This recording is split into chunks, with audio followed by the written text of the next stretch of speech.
Maybe you're right. Maybe in Japan, like Sakurai's just a normal kid. Like, oh, what's up, Sakura? You want to play baseball? Boo! What's that noise? I can't make the. You can't. It's not meant for human throats. You want to hear the sound of my people?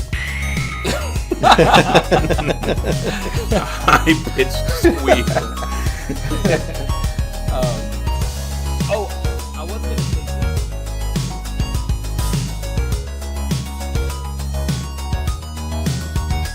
Happy New Year to ya. Hey, everybody, and welcome to the year of 2023 with your boys. We're in a whole new era, a whole new generation. It's the boys, Super Agile Bros. We in the building. We're in a new everything. Everything feels so fresh. You know, my bills, you don't gotta pay them no more. I don't know if y'all heard. I don't know if y'all heard about that bill that just passed. Funny enough, that you don't have to pay your bills. So that's all on. Don't even worry about it. All on Elon. All on Elon. That's what it's called. The bill. All on Elon. It has a certain, like a rhythm to it. It just feels right for 2023. Like all them billions, you know what they're being used for. He good for it. So, of course, you can hear the first time for the year of 2023, the brothers themselves. We have our brother Kyle. Kyle, how are you doing this new year? Happy New Year. It's Happy New Year. Man, I'm feeling good today. It's I'm glad to be on this side of 2023. Cool. You know. Why? What happened? 2022 happened. So now here I am. Such a better year already, like just already. So far, so good. So far, so good. And of course, you heard the other brother himself, Brother Steve. Happy New Year to you. How you doing? Have you ever stopped to think about how Pokemon only has 4 consonants in it? No. Yes. Like if you strip out all the vowels, it's just 4 letters. I don't know why, that just struck me. I mean, I feel like a lot of words are like that. And it perfectly abbreviates itself. Like if that's what I'm getting at. Ever thought about the Kyle. word? It has 3 consonants in it. No, that's impressive. Vowel to consonant but ratio. Kyle said it. It like perfectly abbreviates itself. You just take out the vowels. A lot of words can do that, but there's also a lot of words that you'd be surprised you take out the vowels and it still looks like a mess. Like there's extra consonants and stuff. But this is perfect. I mean, you may be surprised to find that a lot of Japanese names kind of fall within that too. When they, because a lot of how their words are made, it's like consonant, vowel, consonant, vowel, consonant, vowel. So, ha, he, ho, ti, ta, ti, to, ka, ki, ko, so just so happens to be the structure of Japanese words.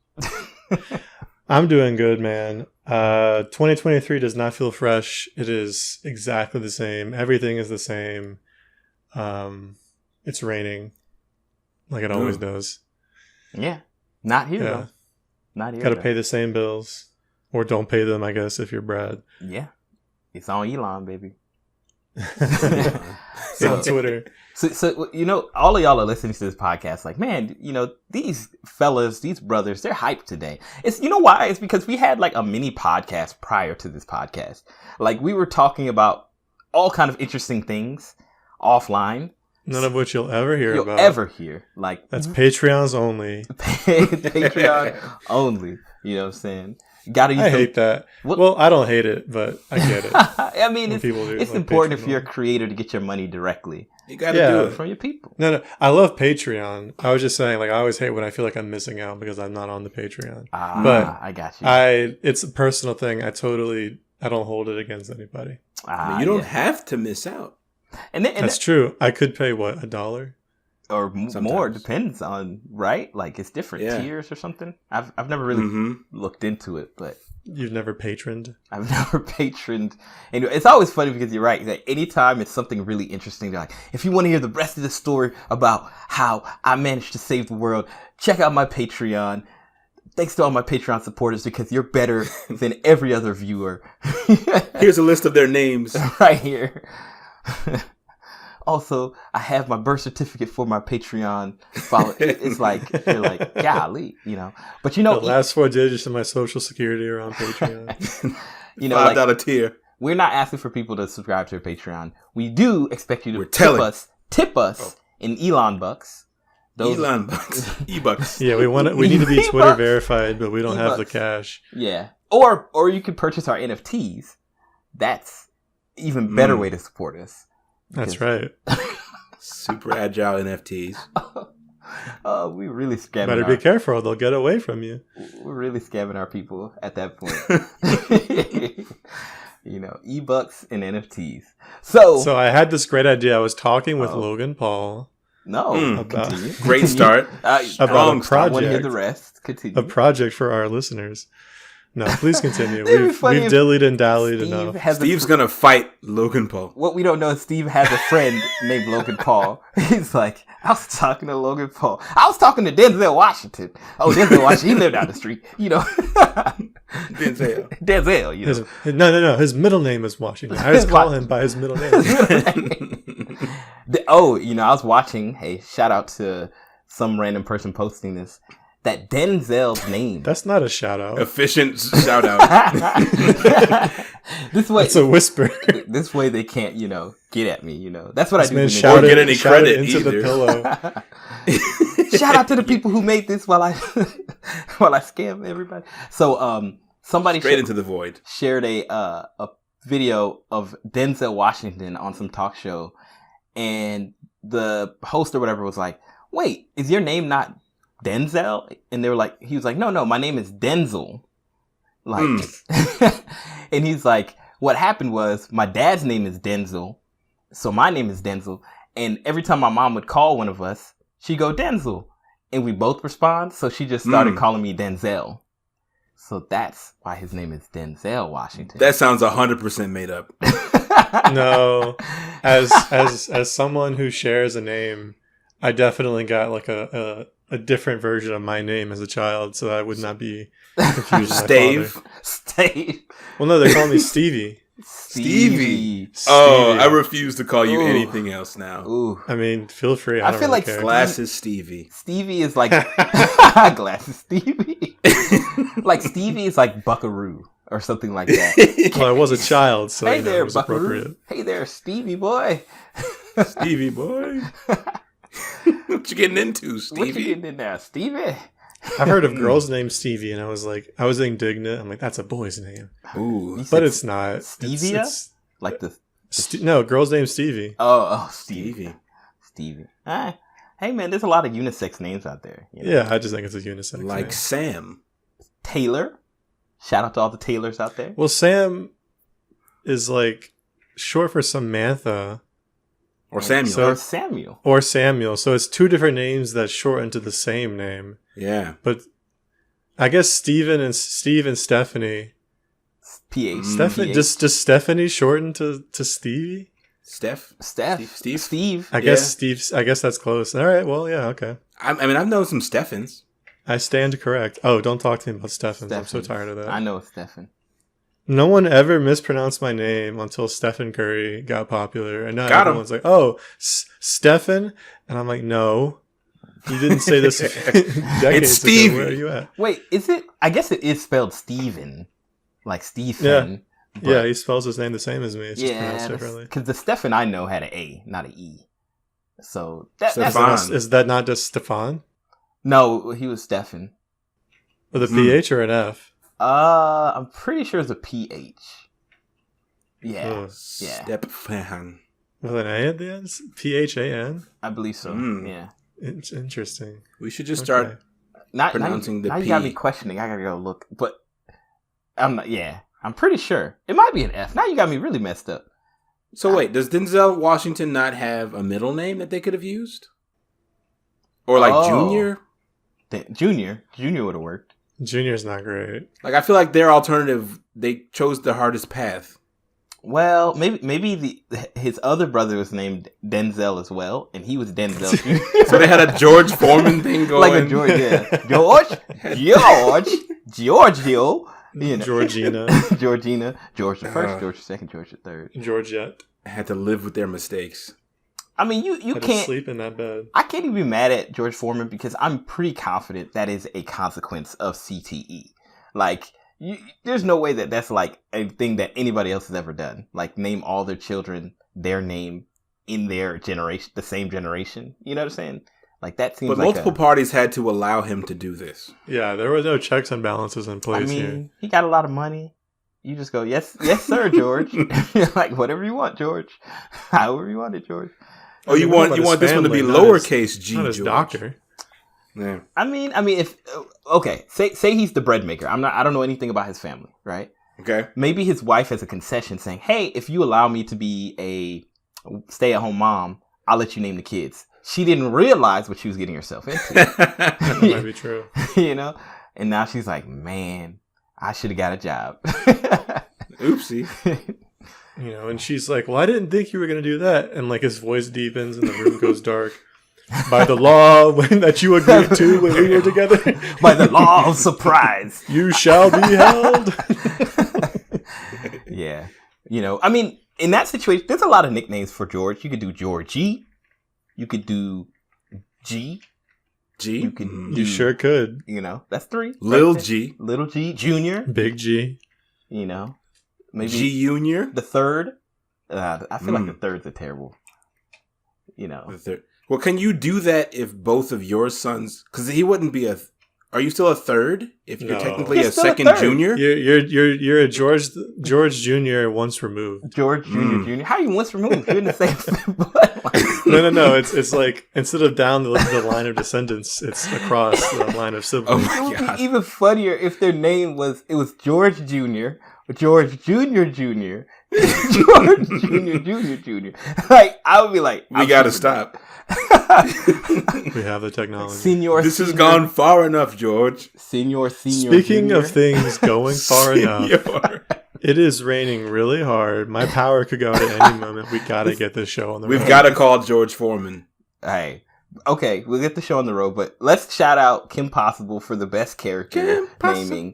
Senior, and Senior Junior was like the best names. Why was he so buff? He was super swole. He's super swole. There's a UFC fighter named Paulo Costa who looks just like Senior, Junior, whatever. But anyway, you know what? Steve is right. I'm sorry. Stevie is right. Stevie is right. Glasses Stevie is right.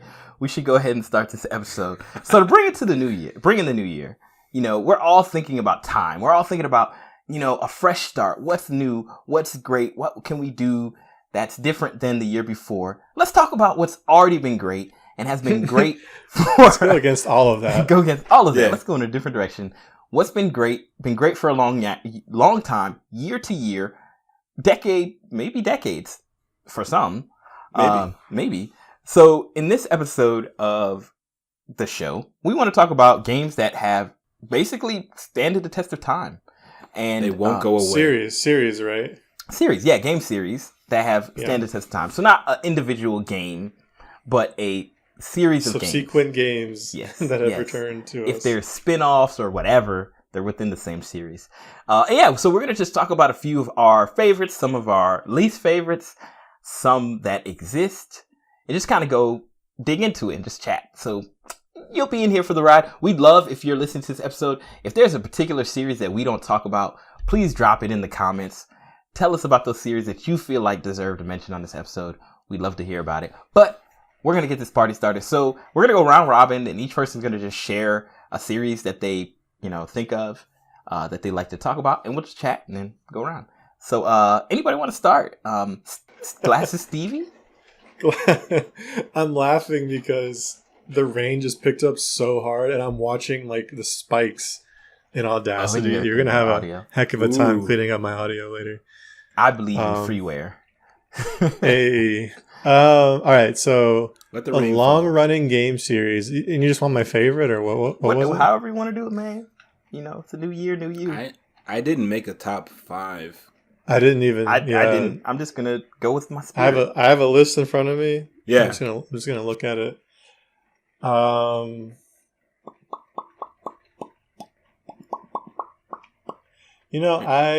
will start with Immediately fails. An obvious one. An obvious one. I'm going to start with Super Smash Bros. Whoa. What's going on? Why are you guys laughing at me? We were waiting for your power just to go out. Just like, I'm still here. Look, he's gone. We lost him. So, sorry, you said Zelda? I'm going with Super Smash Bros. You said Zelda? Yeah, go ahead. All right, so with Zelda, I think I guess we could just talk about like what we think has happened and has like made the games. So yes, I was gonna say the same thing. You might have the story. I was gonna say what makes a game stand the test of time. Okay, there we go.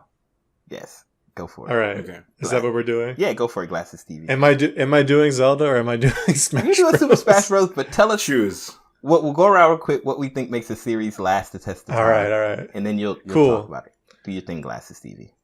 Oh, so before I talk about I think what makes a series stand the test of time is maintaining the things that made it popular to begin with. So like that might not always be what the developers had in mind. There might be something about a game that kind of like emerges as people play it and as it gets consumed by the culture.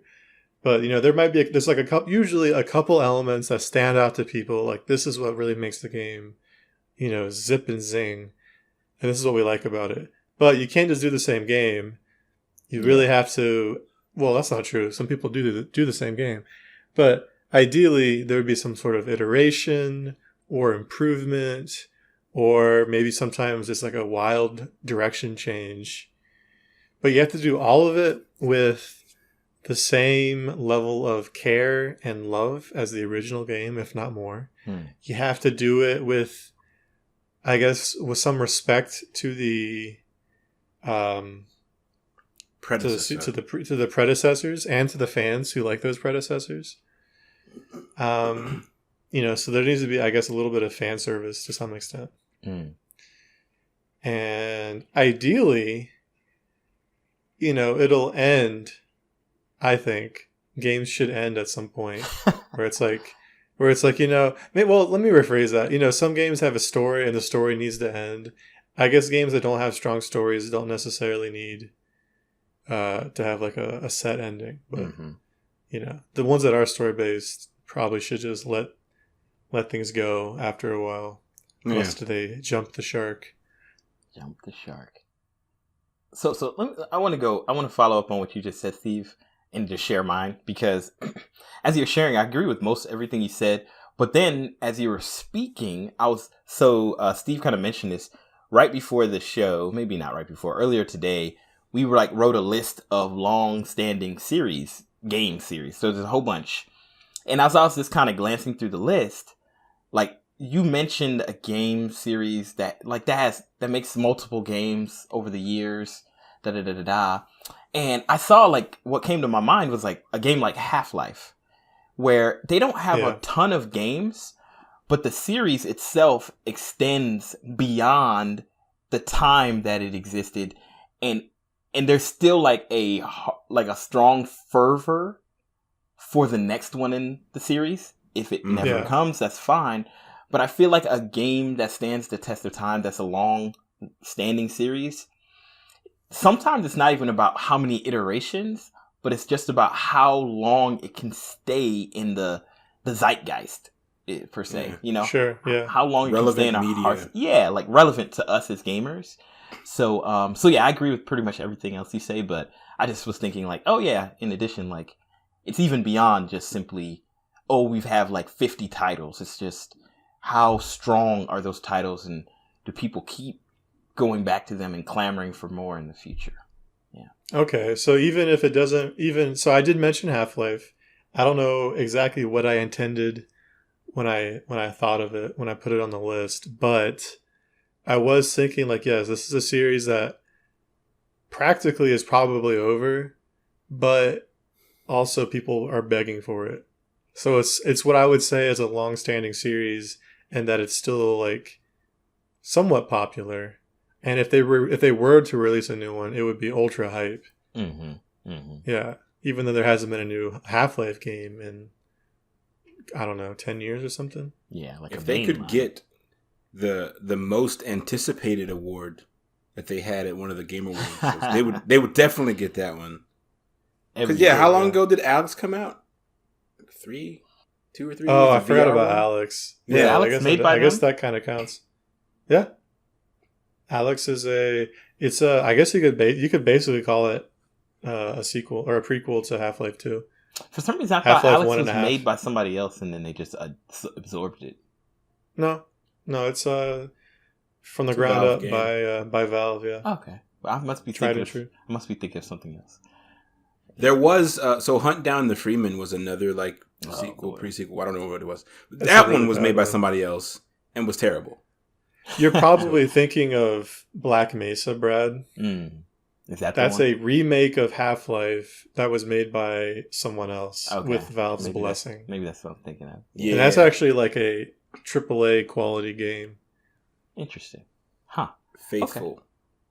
So, Kyle, did you have Very anything to faithful. add to what Steve and I had thrown out there? Yeah, so I think the point about I guess the iterations and the sequels not really being what define the staying power of a series is a really interesting idea. Because on the list that we made, there are some that have, in Half-Life being a perfect example of this, maybe 4 or 5 games that were created over decades, as well as sitting right next to games like Call of Duty that have a new game pretty much every year.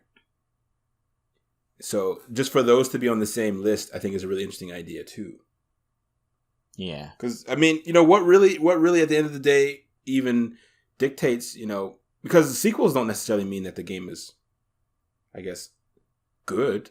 Because some bad games have gotten sequels, while really good games I know have just died either because I don't know, they only had a one-off in the tank, or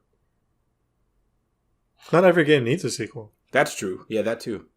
And then it goes into this concept of what is even denote a good game, because some games don't appeal to us as gamers, but appeal to a very specific niche audience. Like, for example, Farm Simulator or Trucking Simulator or, whatever simulator games, the ones where you just literally drive a truck across Europe or something like that.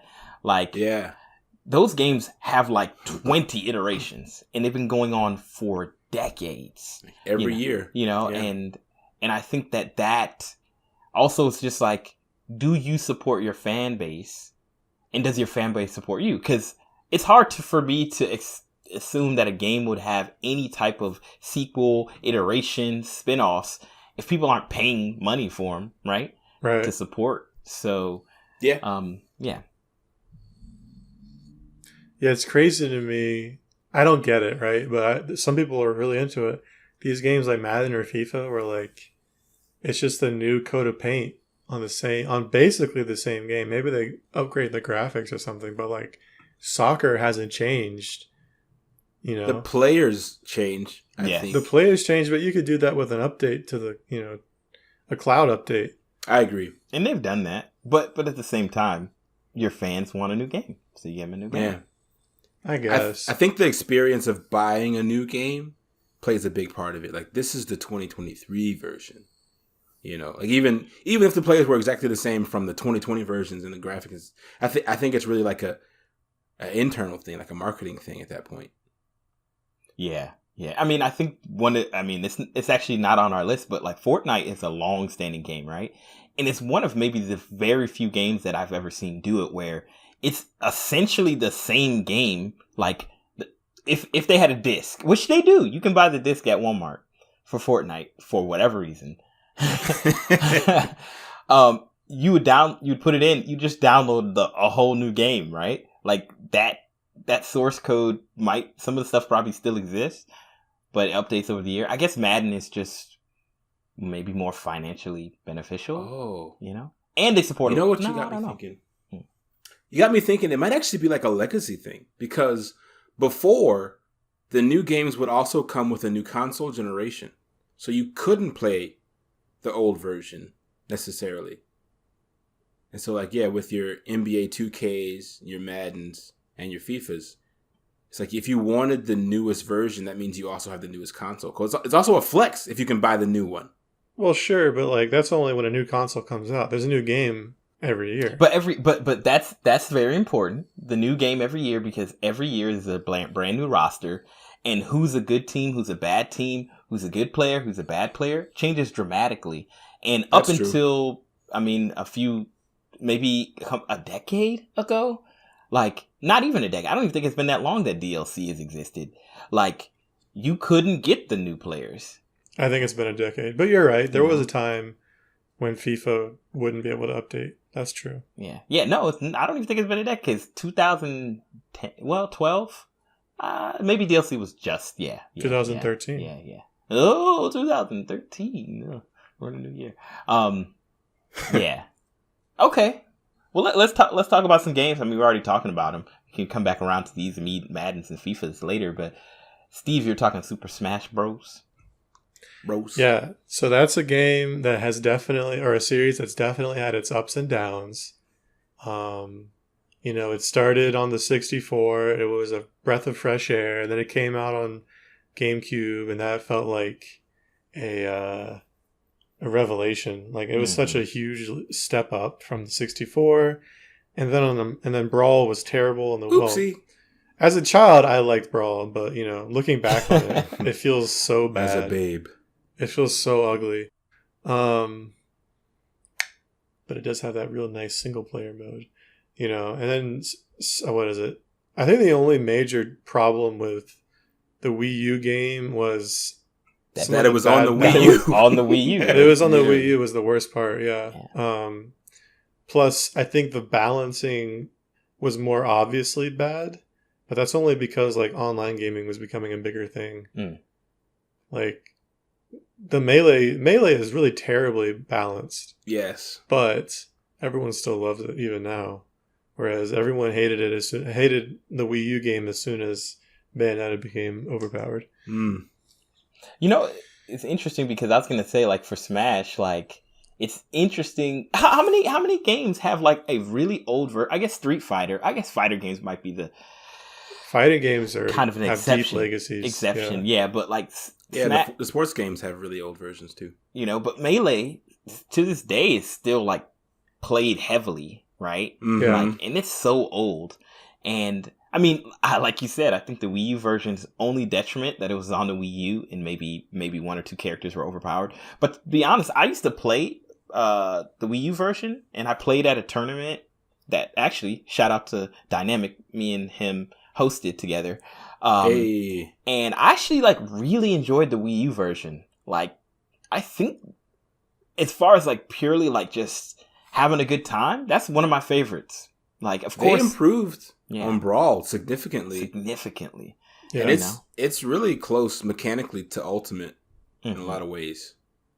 Yeah. I think that's what I've heard. It's very, very close. I honestly, from what I understand, Ultimate feels like a cross between the Wii U game and Melee. Yeah. I think 4, which does it have even a subtitle or whatever?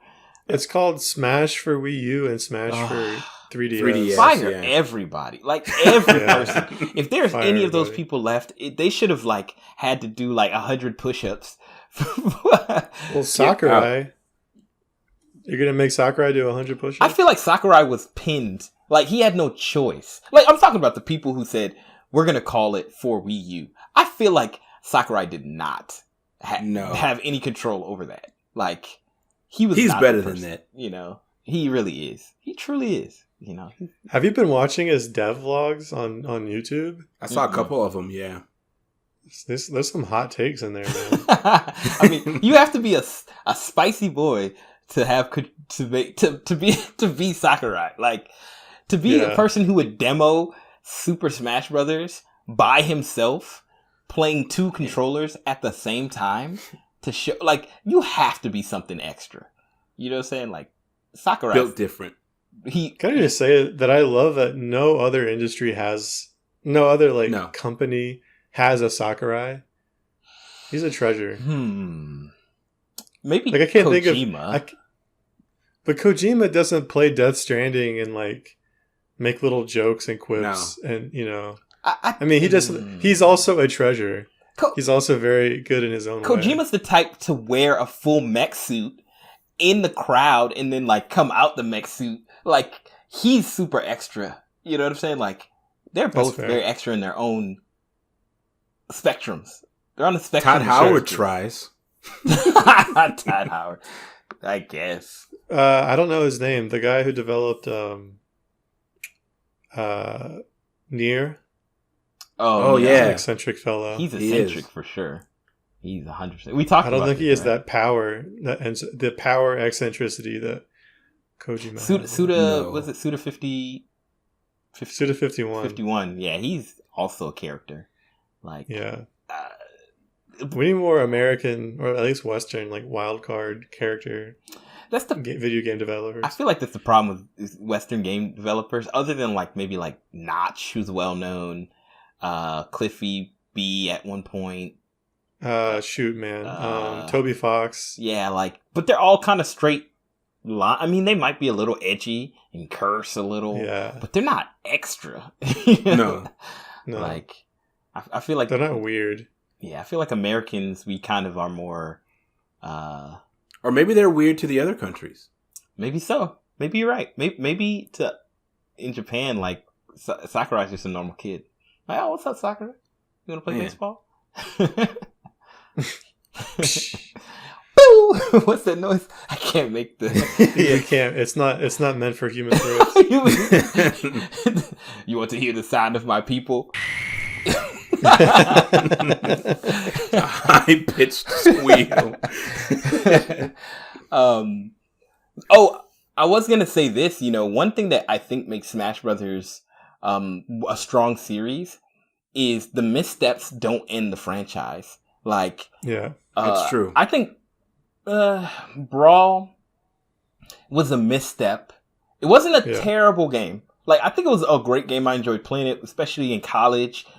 But it wasn't Melee, right? It wasn't even the Wii U or Ultimate.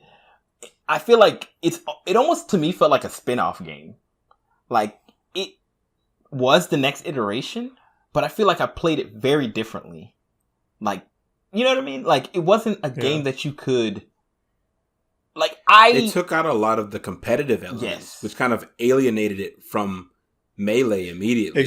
So that's the situation I'm talking about, where like they didn't necessarily respect who the fans were and what made the game popular. Yeah, because they really dug deep into like the party game aspect in Brawl, which is important too. Some of the fans, I was about that party game life. Mm-hmm. But that's they overcorrected. Yes. They overcorrected. But I think I actually think Sakurai was trying to punish the Melee crowd, because he specifically said while making Brawl that he wanted to make the game more accessible, and he wanted to stop not the toxic nature, but he made a mention of how like the community that is the fighting game community is too intense. So he, like you said, that party game. So it was definitely a shot across the bow at the fighting game community. And I don't know if he capitulated or just was like, maybe this wasn't the best game, but they went back to their roots, which is nice. Yeah.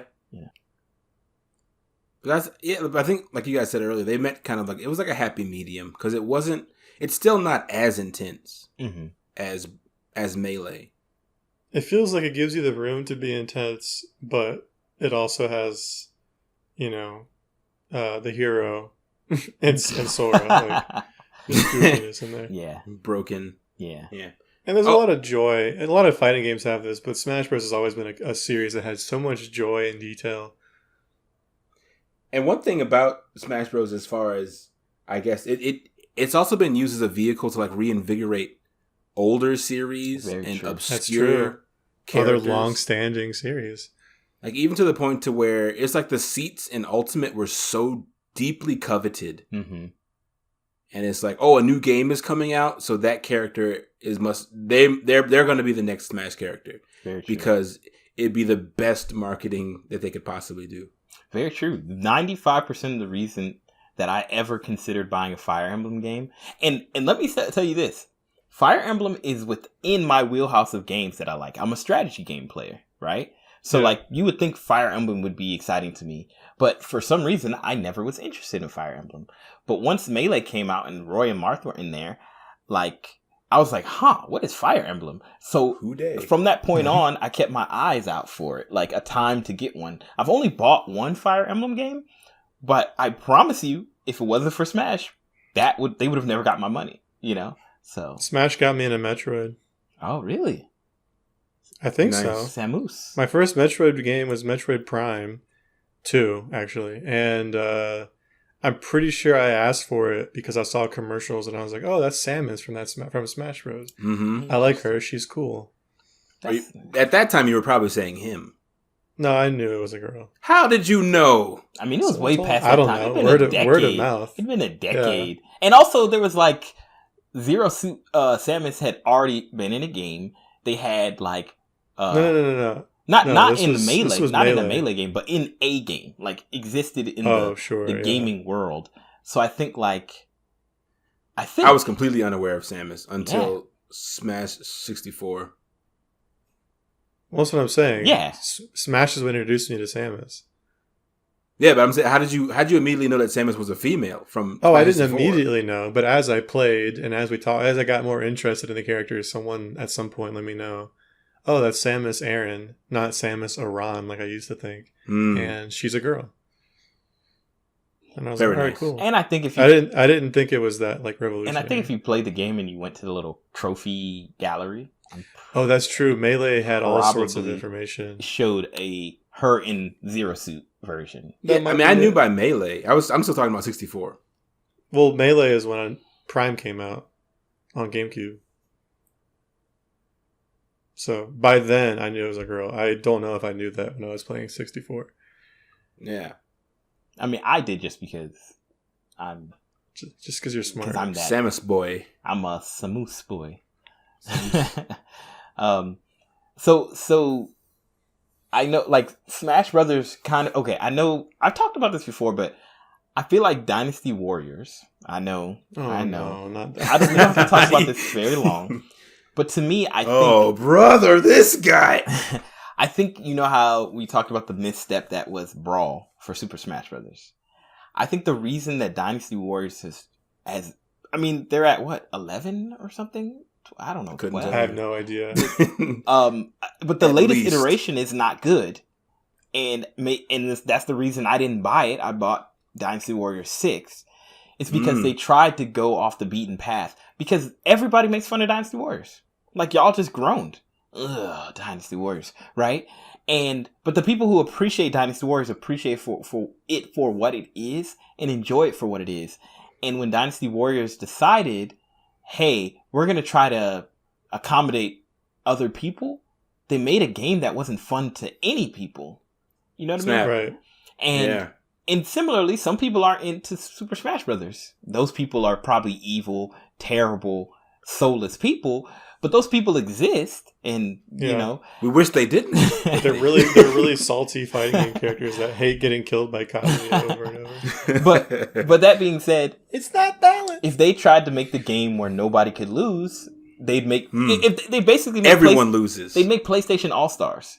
You know what I'm saying? Like Ooh. just a trash game that like there. everybody was like, "Stop, Sony, stop. We know what you're Why trying did to you do. do this? We know what you're trying to do, but we're telling you to stop." And they're like, "No. We know what we know we're what we're doing."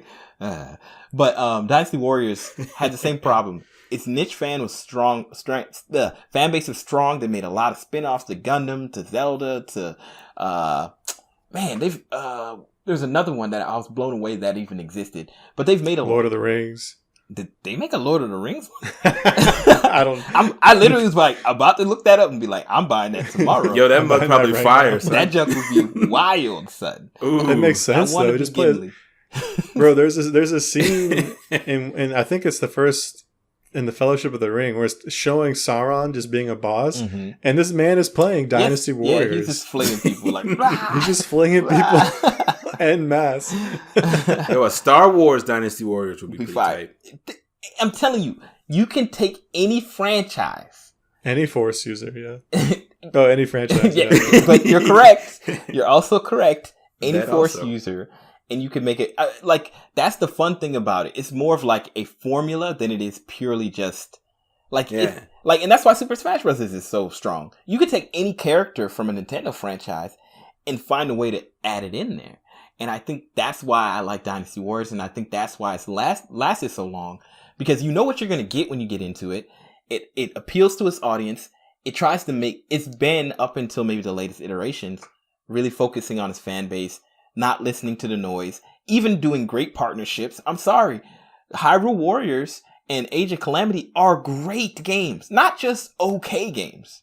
Those games are solid games, like great. So here's my question. Yeah. Is Age of Calamity a Zelda game or a Warriors game? It's not. Like, what series is it a part of?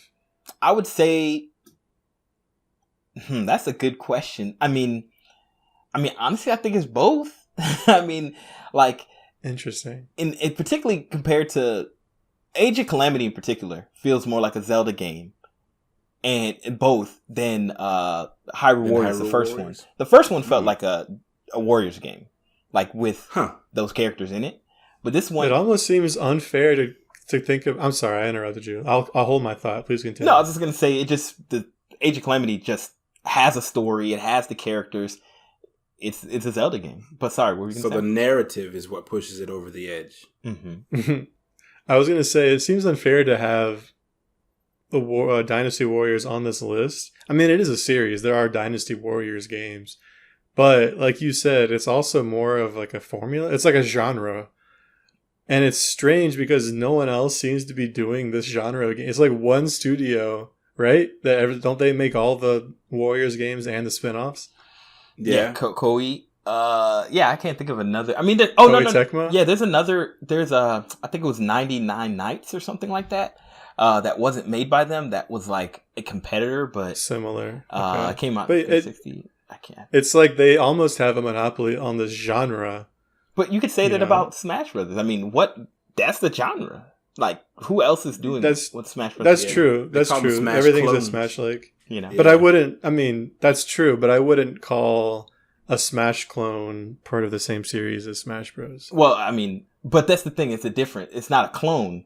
It's literally a game within the Warriors, the genre. Yeah. Like, it was made. So somebody else would have made. But we're calling it part of the same series as Warriors, even though like I mean, it was made by that studio. It's like if Pokemon. It's exactly It's like weirdly in between series. Anyway, sorry, this is off topic. I think I guess the distinction, like, people that make Smash Bros don't also make Smash clones.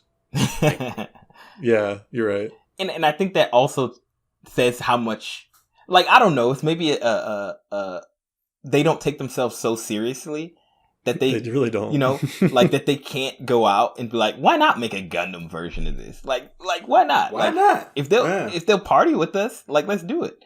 I mean, Fortnite does it. Fortnite says, sure, whatever you want. You coming with that money? Whatever you want. The only line they won't cross, at least not publicly released, is we already know. MLK. But other than that, give us the skin. We know you made it. We know it's in there. We know it's in there. It's in the game. They'll never open source that code. No. I want the emote. Do you think there's ever going to be a Fortnite 2? Chapter 4 has me thinking that no. Because if there was going to be a Fortnite 2, it would have happened in Chapter 4. Because of just how big the changes were. It would have at least been a 1.5. Fortnite 2. I mean, that's a good question from us. I mean, okay, long-standing series. How long has Fortnite been out? Since what? 2018. 18? So that's what? No, earlier. 2016, I think. Really? Fortnite. We should fact check. I'm pretty sure I played it in 2017. Let's say I don't know. Let's say Fortnite in its battle royale form. Yeah. Right? Because I know Fortnite the game was at E3 maybe 2016. Oh, the Save the World mode? Yeah, when they were showing the building mechanic. So that existed. Microsoft debuted that. Microsoft? Yeah, it was on the Microsoft stage when they debuted it. I see. But so it's been out for 5 years straight. it's one a very few. This is a new era, right? That live service type game in this like what I don't know. Like what would Fortnite 2 be? Well, that's the question I would have asked about like Overwatch 2. You know, I was like, oh, maybe they'll add mechanics or something, but it seems like they didn't really. So it seems like Overwatch 2 was a mistake. Really? Yeah. So it's Overwatch 2. I haven't played either. Never played Overwatch 1. So is Overwatch 2 like Melee to Wii U? No, it's like from what I understand, it's a lot of the same. They've changed some of the UI. They've changed some of the matchmaking type stuff and the way that you build a team. To me, Overwatch 2 is to Overwatch as Chapter 4 of Fortnite is to Chapter 3. Like, the things that they changed weren't significant enough necessarily to merit a Part 2, but they did it anyway. Which is why I was thinking that since, no, they're not the same company. But since the change was about the same, like if Fortnite was going to do a Part 2, it would have been at Chapter 4. Because the graphics improved. The UI has changed a bit. A lot of the different menus and stuff. Like they did an overhaul in a lot of ways. So interesting. But it wasn't significant enough to where it feels like a new game. Is from what I'm hearing about Overwatch as well. Interesting. I mean, if you think about it, man, I can't remember the game. We talk about it like almost every episode. Well, not every episode. We've talked about it a few times. It's Overblood? No. Yeah, baby. Overblood 2. Did we ever need an Overblood 2? Yes. It's the game. It was a shooter online. It's it was like freemium type situation. Anthem. No, gosh. It's an older game. Team Fortress? No. Kyle, you specifically said you don't like the game, and you've played it, and you can run on walls. It's a shooter. It's a live service game. It's been around forever. Oh, Warframe. Oh, it's free. Yeah. Has there ever been a Warframe 2? No. So there's a good chance that there won't be a Fortnite 2. That's so saith the prophet. This man rolled his bones and said, "No, there's no Fortnite 2." Comparatively, and I think you're right, Kyle. The only reason why they would have a Fortnite 2 is if they were going to go to a new engine. But the thing is, the game that the company that owns the engine runs the game, and they just literally palette swap the engine. Yeah, they just did it overnight. So, now they know what it's going to be like. New engine. So it's like, right. What's the point? What's the point? For what? For whom? Yeah. I think if they're going to make a Fortnite 2, it's probably not going to be Fortnite. It's going to be... They should have done that for Splatoon. Oh, really? You think so? Well, I don't know. A lot of my friends complain that Splatoon 3 is very similar to Splatoon 2. And I can see that. I mean, there's definitely some work done on it. And I think the campaign by itself is worth buying the new game. Maybe not for $60. Could it have been DLC? So Splatoon 2 got DLC called the Octo expansion that was really good. Well, I didn't love it, I guess, but everyone else loved it. They have not announced DLC yet for Splatoon 3, but I'm sure they will. I'm saying, could Splatoon 3 just have been DLC? No, it couldn't have been. It changes the way... It adds some like specials and weapons and stuff. It's like a whole new set of weapons. They overhauled they overhauled the system you use to get online.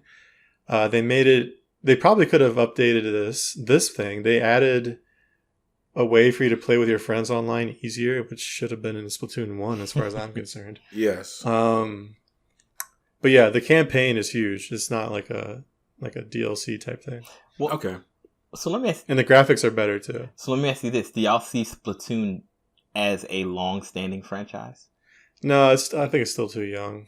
Really? But isn't Splatoon about as old as... Well, okay, let me ask you this. It's from the Wii U. Do you see Fortnite as a long-standing franchise? No, it's just one game. So what do we consider to be long-standing? Like it's... How many more years left? I mean, I feel like... I don't know. I don't have a set... If you argue with me, I would probably concede. But I think Splatoon only has 3 games. It's only been the last 2 game console generations.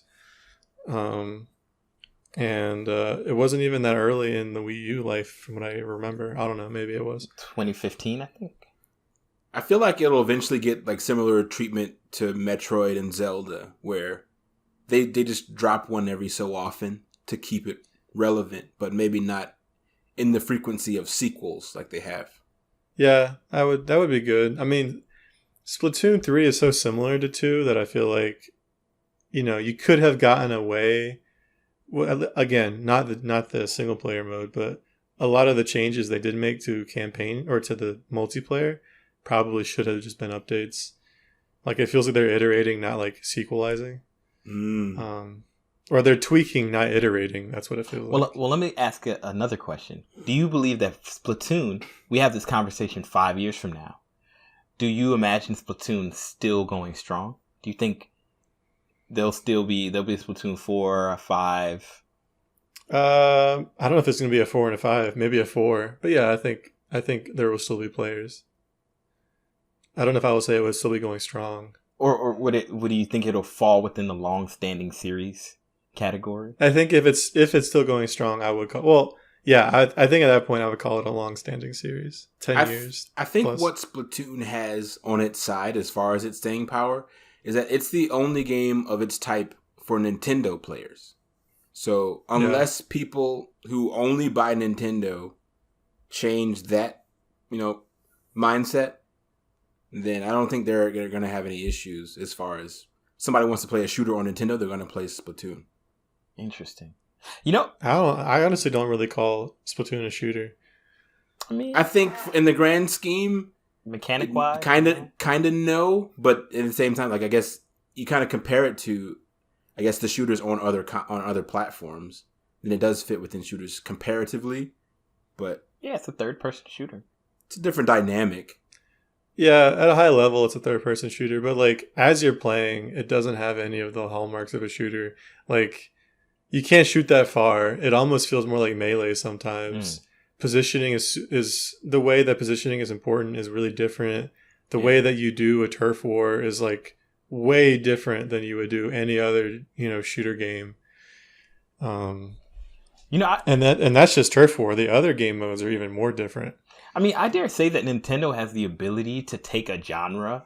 Let's take racing. Let's take fighting. Let's take shooting, and make it feel almost like it's its own thing. Because like Mario Kart, as much as it's a racing game, it feels different, right? And maybe that's their special sauce. They just purely are able to be like, oh, I like this idea. Let's do something with it. So they drum up the accessibility and the party aspect of whatever the genre is. And then so in turn it lowers the intensity, lowers the barrier to entry. But then at the same time, I think unfortunately when it comes to categorizing it, it removes it from, I guess, the standards that are in place for that genre. Sure. Gameplay over everything. That's Nintendo's mantra. So all right. Maybe we should move on to another game. Well, I was gonna say, unless you had another Kyle, question. you haven't given your game a game yet. A game. Okay. I'll talk about then, because you kind of got me thinking about it. Mario Party. Ooh. Has been like a long-standing from, I believe it started on the Nintendo 64. Yep. Right? It was on the 64. Yeah. And just when we were talking about the missteps, I think Mario Party has quite a few missteps. And but the latest iteration has been really good. They added the online and stuff, which has been waiting for that. But even within that, like I think there's only like 4 boards still, and then some other weirdness I can't remember off the top of my head. But I think it's kind of interesting that it's a tabletop game, I guess, that you play on your console was able to stay around this long. And I think maybe due in part because the mini games are just fire. Yeah. But who knew that'd be enough? I dare say that Mario Party has been one continual misstep. But like but it's like think with, we've all played Mario Party, right? Like, Yeah, not recently, but yeah. But think about whenever you've played it, like, you have a good time. You know what I'm saying?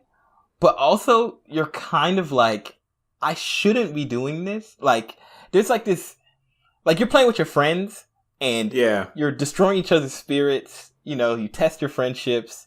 Has its moments. The game feels almost like it's cheating you 90% of the game, unless you're the person who ends up getting 8 stars in the last move. You know what I'm saying? Like, I feel like you're uncovering a plot, like you're just along for the ride. Like, and then there's also mini games. Up to the last 5 turns, it literally feels like everybody is in the side, like nobody's the main character.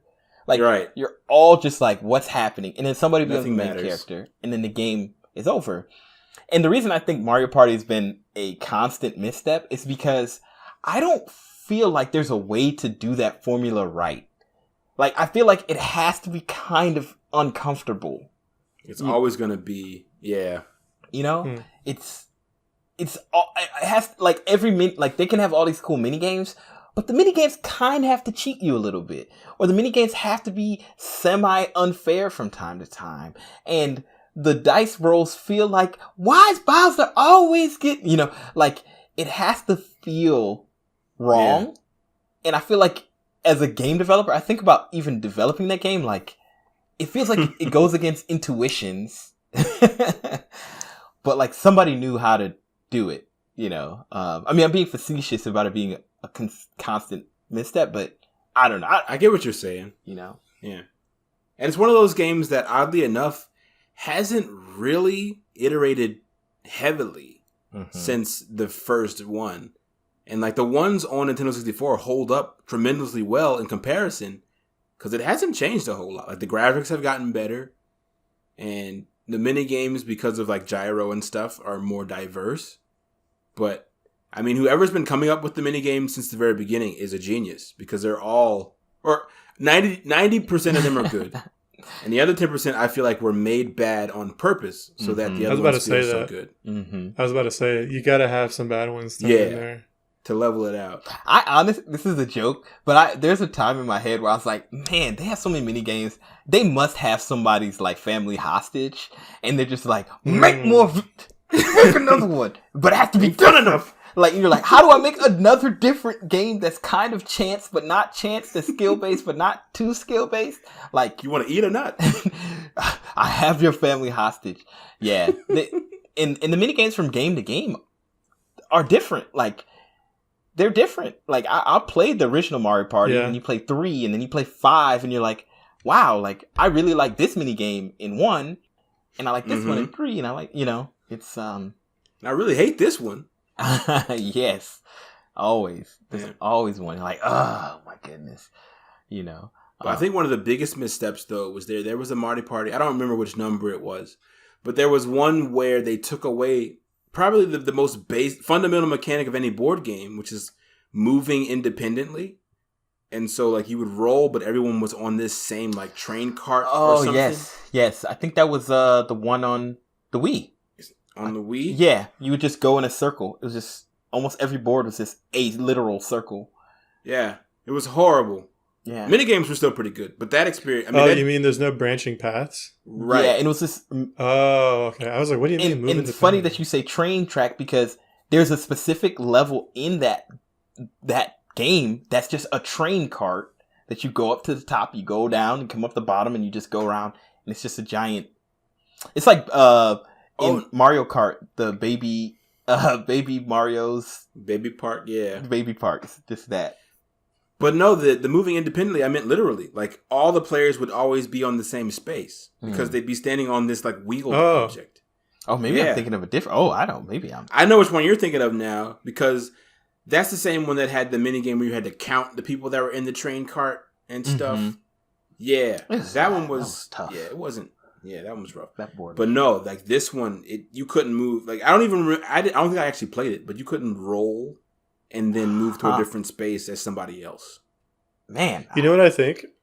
I think that if we take it for granted that Mario Party is a misstep, like you've said, Brad, then I think the solution is 1-2 switch. And here, I'll tell you why. You lose a lot of the charm that you get in Mario Party, which is unfortunate. But what you get is a bunch of cool mini games and the ability to play them as you see fit. You can just get with your friends and play the mini games. Wii Sports kind of too. But here, yeah, sure, maybe. But here's the rub, and I was thinking about this, and you just brought it into full picture. I've played Mario Party 1, Mario Party 3, 5, 4, all of these. And one of the things that you tend to tell yourself, I'm going to play these levels so that I can unlock the mini games and play them by themselves, right? And I would do that, and I'd end up going playing the mini games, but then I'd be like, okay, like the mini feels games, hollow. Yeah, it feels hollow. The games really are like you anticipate the mini games, and so if you don't have the drudge in between, then I guess you don't get the full experience. Yeah, it's kind of like in a Metroid game. Everybody hates that feeling where they power. What do you call it? They power that. Where they basically take all your powers away from you. Like you start the game and you have everything, and then they crush you, right? Mm-hmm. But there's something about having your powers, losing them, and regaining them that's actually kind of cathartic. And I think that's kind of what Mario Party does. To have to, like you said, muddle through all the terribleness, the horrible mini games, but then to be like, my favorite game. It's something about it versus like, I can play it 10 times in a row. It's just. And then the stress too of you rolling the die, wanting to land on a particular space, getting closer to the stars, like all, I guess, the other mini games within, outside of the actual mini games that make the whole board game like come together, and the pacing, I guess you would call it. Yeah. If you're just playing mini games back to back, it's just like, I'm just playing mini games, and then there's one part that Mario Party does as well, which is it does remove some of the skill factor, which is actually incredibly important for balancing. Right? For a board game. It makes it fun for everybody because, like me, my sister, my brother, and Rob would play together. And, shout out to my sister, but she's not the best, like, hardcore gamer, But she could win if if things worked out her way, if she got the right mini game, if she rolled the right die. You know what I'm saying? But she'd never beat us in a pure mini game battle. Right. So. And that's another part of it. I guess the mini games in isolation, it doesn't necessarily matter who wins. While as part of the board game, you're playing for, like, there's stakes. Yes. And so even if the mini game is terrible, you still don't want to lose. Yes. I think what I was getting at was what you just said, though, because sometimes I don't want there to be stakes. Sometimes I just want to have, a bunch of mini games with my friends, and, if someone loses or wins, it's not a big deal. We just go to the next one. I think it's similar to having vacation away from work. That's right. Like I get what you're saying. I think what I've come to is just that, okay, this is a different kind of fun. Mm-hmm. Like vacation. I'm not really a huge fan of Mario Party anyway, so like it's probably just not for me. Yeah, vacation is fun because you're away from work sometimes. If you had like a 18-month vacation, you'd be like, man, I need to do something. I'm ready to go to work. I felt that way before. Man, I had a train of thought I was going to say based off of what you just said. I was going to say this just as a real quick aside. Mario Party is similar to Dynasty Warriors in that, like, it's like some people don't like Mario Party, but the thing is, the formula works and people like it, and that's why it's a strong series. And whoever made it understood a little bit of pressure and tension and uncomfortability makes a game fun every time, you play. The range of emotions that you feel is true. So I want to throw a game out. It's we've been on a lot of Nintendo games. Yeah. Let's do something else. Change it up. And I like that you put this on the list. I think maybe Kyle. It's actually Grand Theft Auto. To me, I haven't played the latest iteration, which seems to be in the never going to end feeling. I know the new one's coming, but so they say. I mean, but you know what? I'll say this: like Grand Theft Auto in general, Rockstar's incubation time for games is like 5 years, right? Like 5-7 years, something crazy. Once they announce it, yeah, you're gonna be waiting. You know, but I think Grand Theft Auto to me is one of those situations where, have y'all played Grand Theft Auto 1 or 2? No. Okay, Grand Theft Auto 1 and 2. If there's no way in my mind I would have ever imagined. Are those the top-down ones? Yeah. Those are the top-down ones. Like, Grand Theft Auto 1 and 2 feel like the indie game version of Grand Theft Auto. Like, it's what somebody would make now as an indie game company for Grand Theft Auto 3, 4, 5, you know, so on and so forth. But to me, it's interesting playing them because you can feel the spirit of what they were trying to do. And then one day they got enough money and they were like, we're going all in, baby. You know what I'm saying? Like, we're putting all our cards on the table. Nobody knows who we really are, but we're just going to do this, you know? And I really appreciate that. But the thing that I really loved about Grand Theft Auto, and something that I don't think many games can really do in the series, is their music. Like, their dedication to the period piece, but also bringing along the music with it. I mean, the gameplay is great and all that stuff. I've always just appreciated listening to their soundtracks and like feeling like, man, Vice City feels like an 80s music. Everything's going on, you know. San Andreas, it feels like the 90s. Grand Theft Auto 3, it's the 2000s, you know. It's 4, it's also a little bit later. It's the Kanye West era, you know, the later 2000s. So it's like, there's something about that series that's very special to my heart. I don't really play them like that now, but I think just the way that they've brought the open world genre to the world, really, right? Like Grand Theft Auto 3 was basically the first real open world feeling game. Yeah. For a lot of people, at least.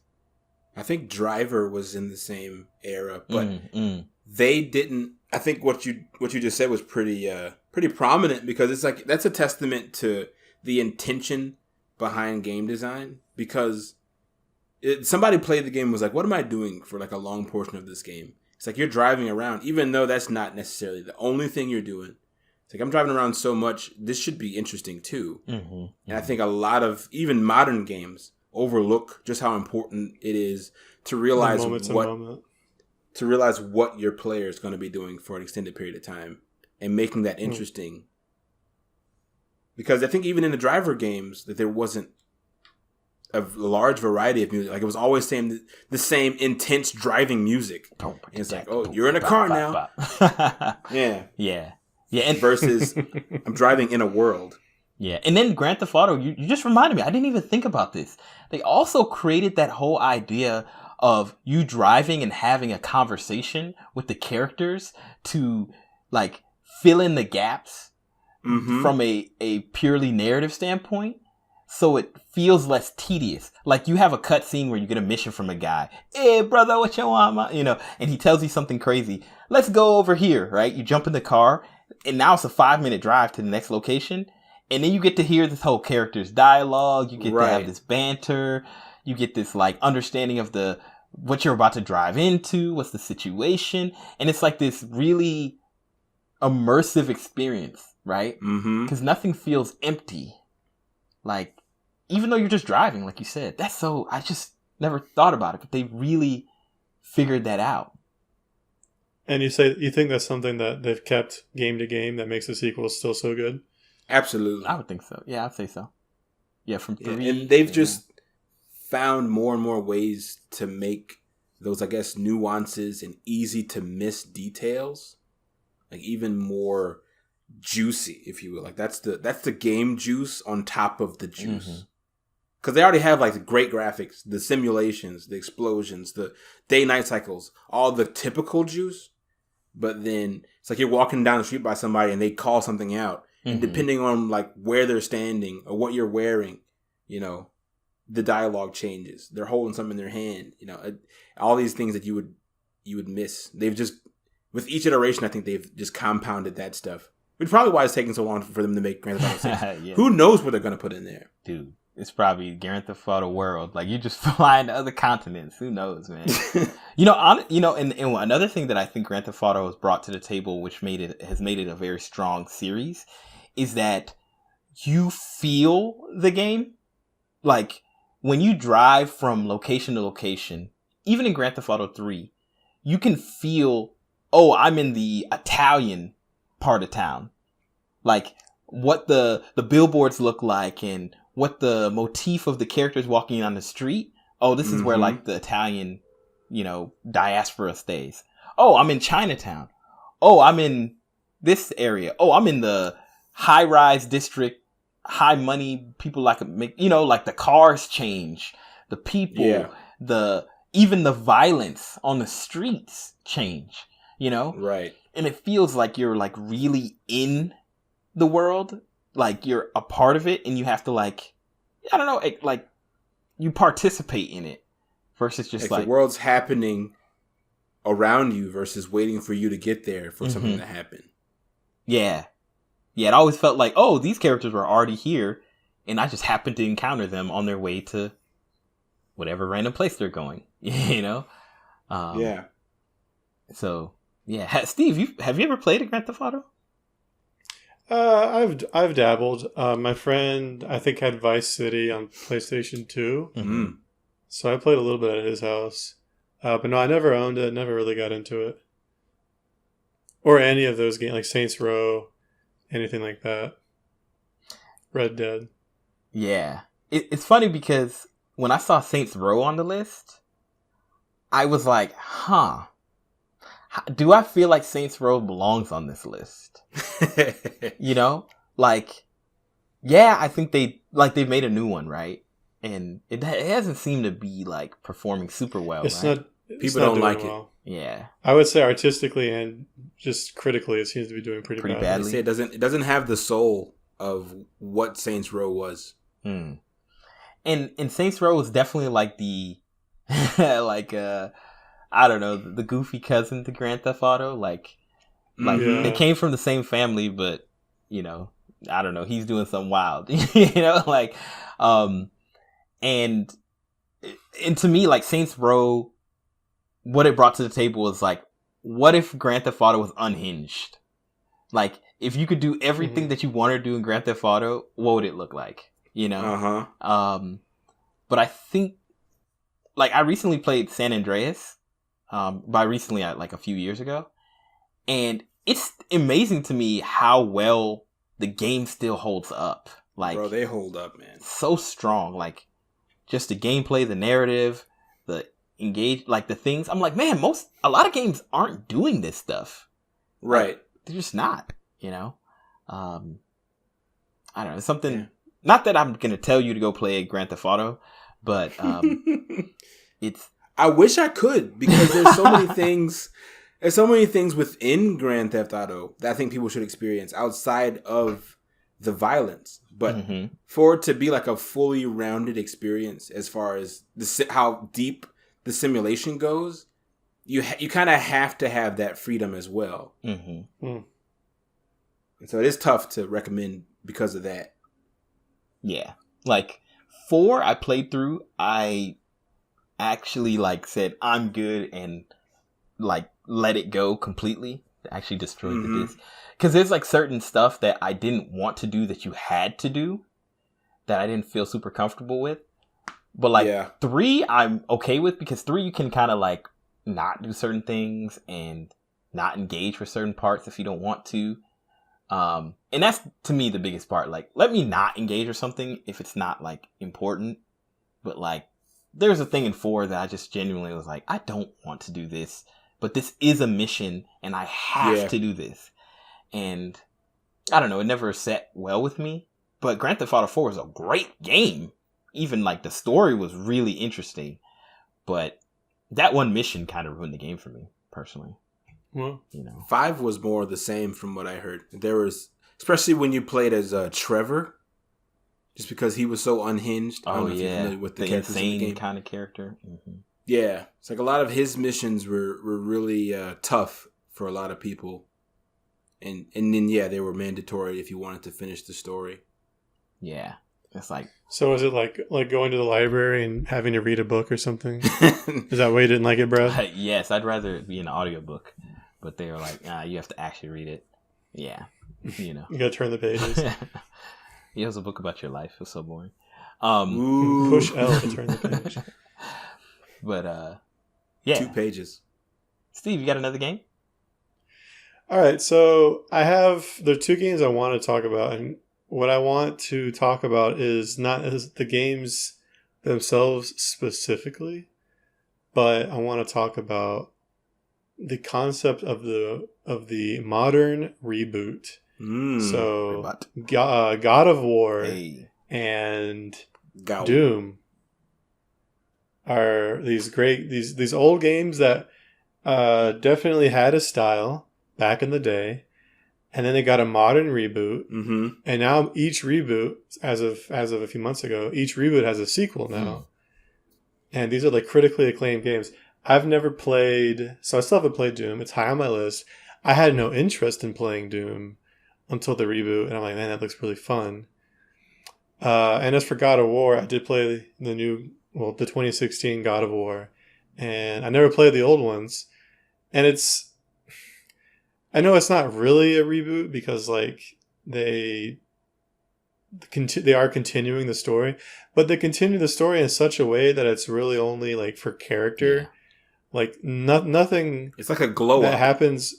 Yeah, well, it's a different game. Like the mechanics are different from what I don't know. I didn't play, but from what I understand, crazy different. They're still within the same realm. But I feel like the presentation is very different, isn't it? Yes, presentation is very, very different, but hugely different. And the I know the fighting is the same. I guess the world exploration is probably similar, actually. But yeah, the presentation is different. And nothing that happened in the first games is that important. Like, I haven't played any of them. I've kind of just picked up what I needed to know from, like, little lore drops talking to Kratos. But, like, it's basically a new series that is lending or is borrowing old lore, is what it feels like. And so I think that's a really interesting way to go about it. Is like, hey, we have these games that maybe, they don't hold up as well, and if we were to make a new sequel, we would have to kind of depart from what has been in a stronger fashion to make it look good. And I think it looks really good. I think both games, are just critically acclaimed. Everyone loves them. The people the games are made for, at least. Yeah. And I think that's also a pretty interesting idea about if nostalgia is enough to like reboot, remake, bring back those kind of older games and continue with the lore. Because I also think of, I guess, the games that kind of fit within that same era or same type of game, I guess, like Duke Nukem. I was going to say, isn't Duke Nukem a lot older though? I think it's around the same age as Doom. Doom, yeah, it should be in the same age, the original. Sorry, I'm thinking of God of War, but yeah, Doom is mad old. You're right. Yeah, and then also Contra. Like both of those had reboots within like the last 10 or so years. That Contra was really bad. Both did, terribly, because they strayed from the formula and pulled from the old lore and characters. I think the Contra might have actually not even pulled the characters, if I remember. But either way, it's just like just having the IP isn't enough to keep it alive. Yeah. I'm thinking of something else. Ratchet and Clank. I guess it's not really. That's more of a proper just sequel. Like it's just a sequel. Yeah. Yeah, they've been around for a while though. Yeah. They didn't really change that much from what I understand. PS2 era. That's a long time ago now. But hey, they've grown with the generations, Mm-hmm. What's the latest Devil May Cry game? That's a pretty old game. True, yeah. I can't even remember what it's called. Well, you made a point that I never thought of, Steve, which was how God of War, even though it's in the same series, it does feel like it's like you said, it's not a reboot, right? Like it's almost like a spiritual successor, but it's Sure. not, right? Like, because it's technically a direct sequel, kind of, to the last game. But, like, to me, genuinely, I played a little bit of God of War before this one. I wasn't really a fan of God of War. I didn't really, want to play it. Picked up this one because of hearing all of the acclaim, and it was free on PlayStation Plus. And man, I almost feel like I'm happy I didn't play the games before it. Which sounds weird, but like, I feel like me going in with no expectations helped me to enjoy the game. And kind of like you, I feel the same way. Like kind of like you said, Steve, the story, like the reason that it can be so deep is because they have so much to pull from the previous games, but they don't like overly weight the game story on it, right? They're not like, it's all pathos. yeah, like it's important. It guides him. You learn about Athena and da da da da. Like you get it. But honestly, even if I didn't, it'd be great. But it helps Kratos' character, right? Like it helps him feel like he's deeper. But man, it's such a strong, and it's funny because to me, God of War really started in the last one.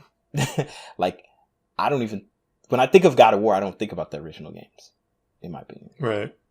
That's a really good point. I think that's also part of what helps Grand Theft Auto is the God of War, like the reboot, if you will, or whatever you want to call it. It's such a good standalone game that I think it doesn't, like when you're playing, you're not thinking, oh, I should have played the sequels. I mean, maybe it'll make you curious, like you're saying, because they do give you little bits and pieces of the old lore when it's relevant, which I appreciate, versus a expo dump at some point or something.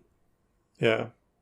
Because I have played, not a whole lot, but enough of the previous God of Wars just to have a palpable sensation of how different these new ones are. And I don't think it's diminished, I guess, my experience. But I will say, like, if it was just based on mechanics alone, playing both games, there's a good chance, at least for me, I wouldn't recognize that they were part of the same series. Like, if they didn't say, hey, this is Kratos, and those are the same Blades of Chaos you saw before, like, I'd think, oh, they ripped God of War off and just changed the camera. Hilarious. Yeah. I mean, eventually, because in the beginning it doesn't. I don't even feel those similarities because you have a completely different weapon and all that. So that's true. The axe is completely different. Chains. Although he had a ton of weapons, right? So is the axe similar to any of his previous weapons? I remember he had like this giant sword. But I don't remember distinctly if he had like a throwable. Yeah, I don't think he had. I don't remember. Melee weapon.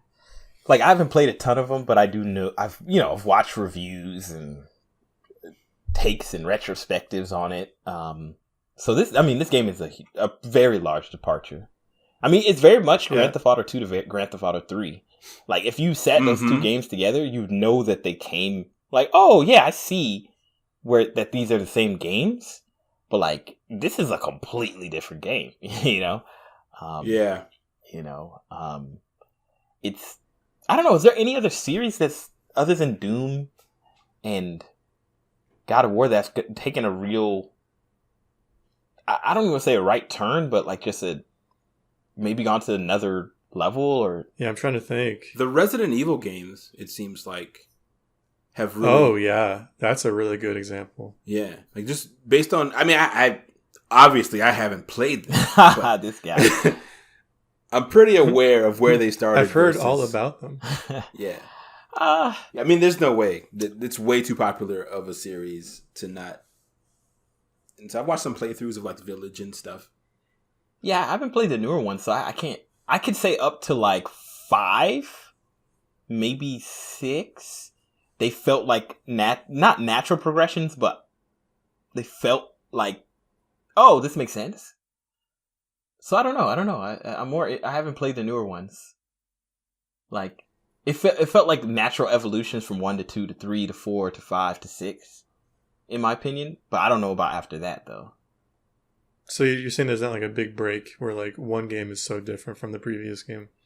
No. What about Darksiders? I don't know anything about Darksiders. Is the newest one very different? Have either of you guys had I've any never played experience. any of them. I just know them Yeah, me either. from watching a few people play it. But Darksiders always just felt like Zelda mixed with God of War. kind of, yeah, like Zelda mixed with God of War mixed with Diablo in my mind. Diablo. Yeah, just the motif. The motif. That's okay. what I Grunge. think of. I can see that. Yeah, so I can't speak on that. But you know what game I do think had a similar glow up, which did feel very different. 2 games. Going back to our boys Nintendo. Here we go. Mario 64 and Zelda Ocarina of Time. With Odyssey and Breath of the Wild. So, wow, those weren't even the ones I was thinking of. Oh, what were you But thinking of? actually, I don't really disagree with you. At least Breath of the Wild. Odyssey, Odyssey. Odyssey Odyssey's good. I feel like Odyssey, I mean, it's hard to talk about Mario because there's a million Mario games and they're not even really part of a single series. Yeah. They like span genres. But there's a main line. There's a main line. Maybe Sunshine Mario. was first. Yes, I would say that 64 and then Sunshine and then Galaxy. the new Odyssey. Not No, Galaxy. I would say 100% Odyssey. Galaxy. Galaxy 1 and 2, and then Odyssey. You don't. Yeah. Well, Galaxy. Okay, sure. No, 100%. Yeah. That was their main line. Like, this is our next generation Mario. To me, it I'm not felt saying it's like not mainline. I'm saying it's separate. It feels separate from Sunshine. Yeah. If to me, Galaxy felt like the mini games in Sunshine. What? And you go into those void rooms. Yeah, there was no sense of like I'm in a place. It was like, oh, I'm on the next level. I'm going to the next level. Y'all have played Galaxy, right? Yeah, I played Galaxy. I don't know. I played the first one. I played 64. I played Sunshine and I played Galaxy. And they're very much they're very much in the same ilk of Galaxy to that's why I'm a little bit on I don't know about I'm forgetting what it's called. Odyssey. Because Galaxy was very much like, hey, okay, cool. Mario 64 is just about 64, like 3D, right? Like bringing Mario to the 3D world. Sunshine, we added a new mechanic, which was Flutter, right? The water. Then we added a new mechanic, which is gravity, which was what the worlds and being able to go around and getting attached to that. And then Odyssey was the next stage, which is we still have the gravity elements, we still have some of that, but now you can change form, right? Like, yeah, I think the difference in what a lot of people, I think this isn't just me and Kyle, I think a lot of people feel this way, is that in 64 and in Sunshine, there was this idea of like the missing feature is exploration, right? In Sunshine and in 64, you stay in one spot and there's like 8 different goals in that one little area. And you know, you couldn't necessarily do the goals like simultaneously, but they all existed in the same space. And so you learn the space as you play. Whereas in in the Galaxy games, there's like dozens of much, much smaller spaces and you maybe visit them each, 2 or 3 times.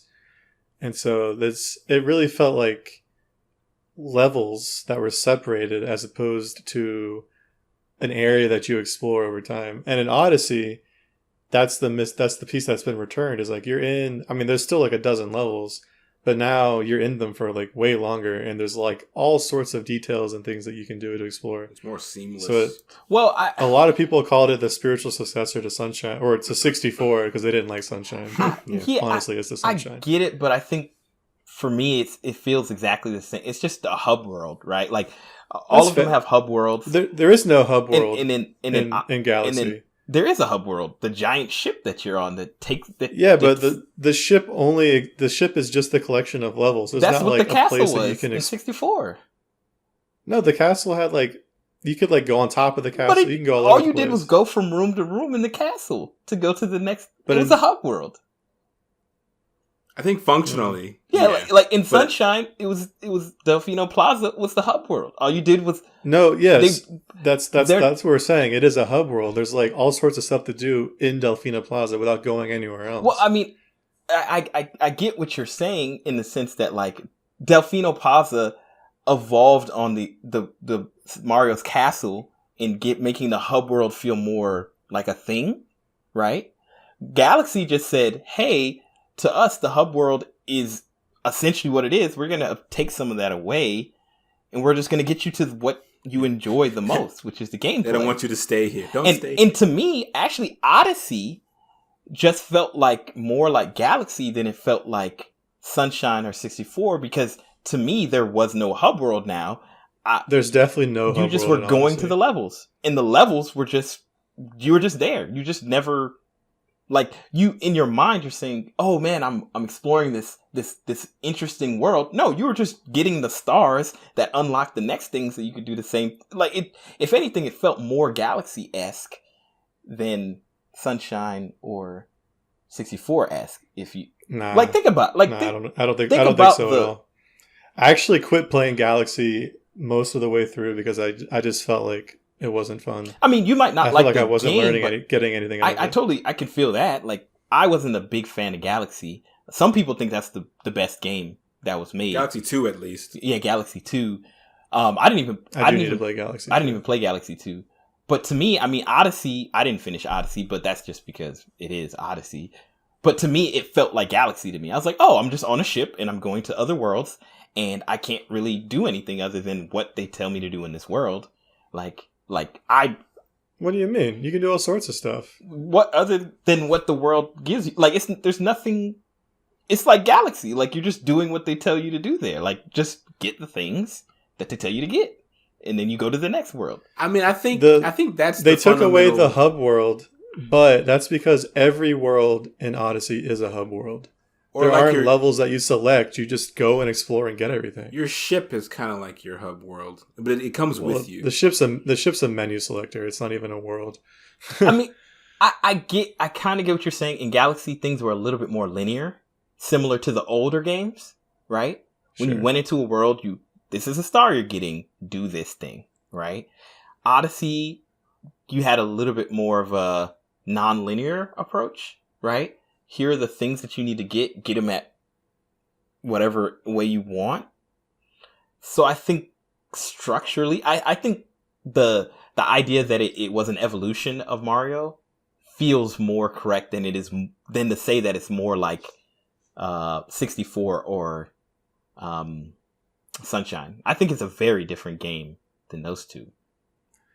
I will say they have a lot in common, and it's probably not fair to excise Galaxy from that little mini series within the Mario world. Yeah, I mean, I'll say this is my last point. I think the only reason why to me Odyssey and Galaxy seem very similar is they're both kind of space games.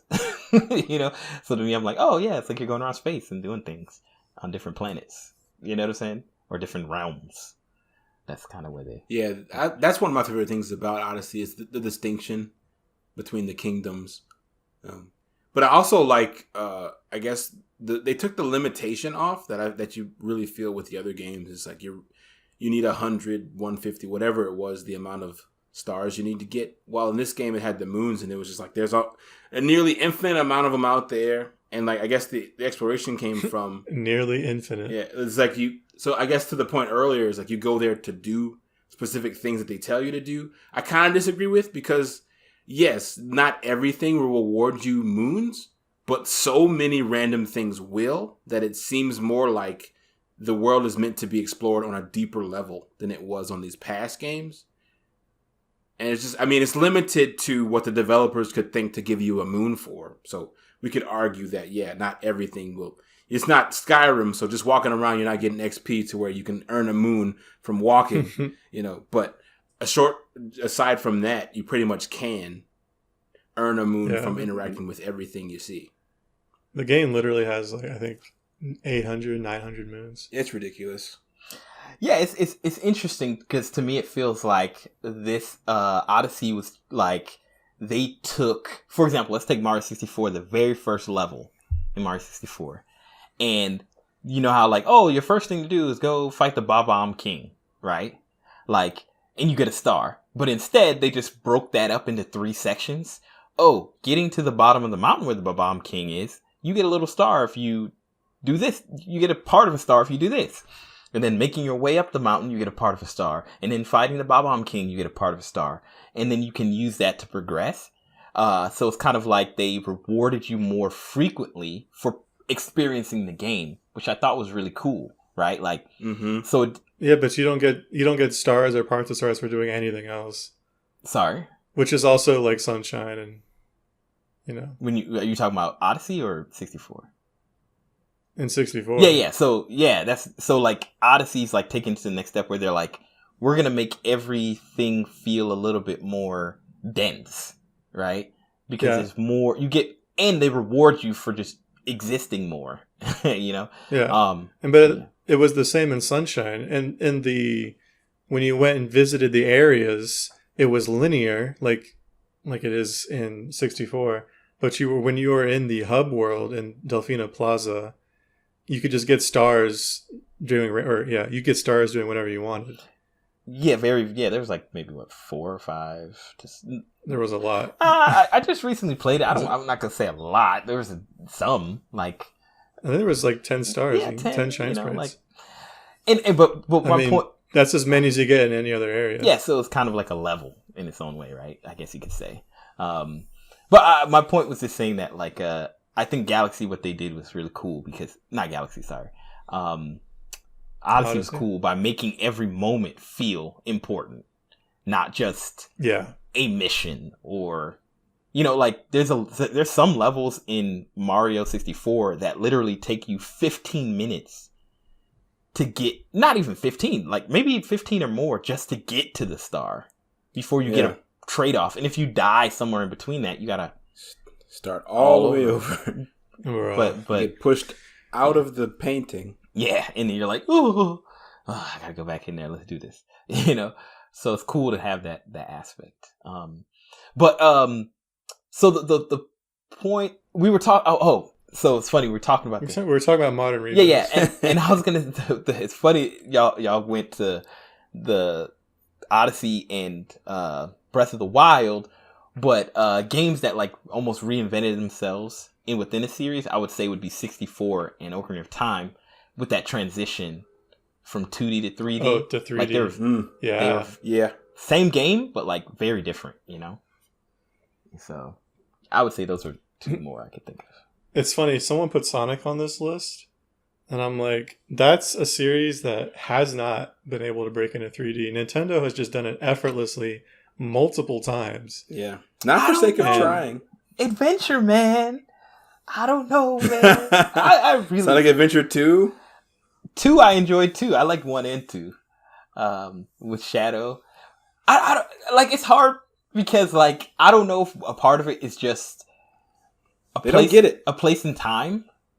Not that the games were good. But that, like, this was the first games within the 3D generation that were doing something different. So they felt great. You know what I mean? But they weren't actually great. They did better at playing on the strengths of the development team. Like, the stuff you did in those games felt good, even though maybe the games themselves weren't very good. Interesting. And so it's like what you did felt solid in those.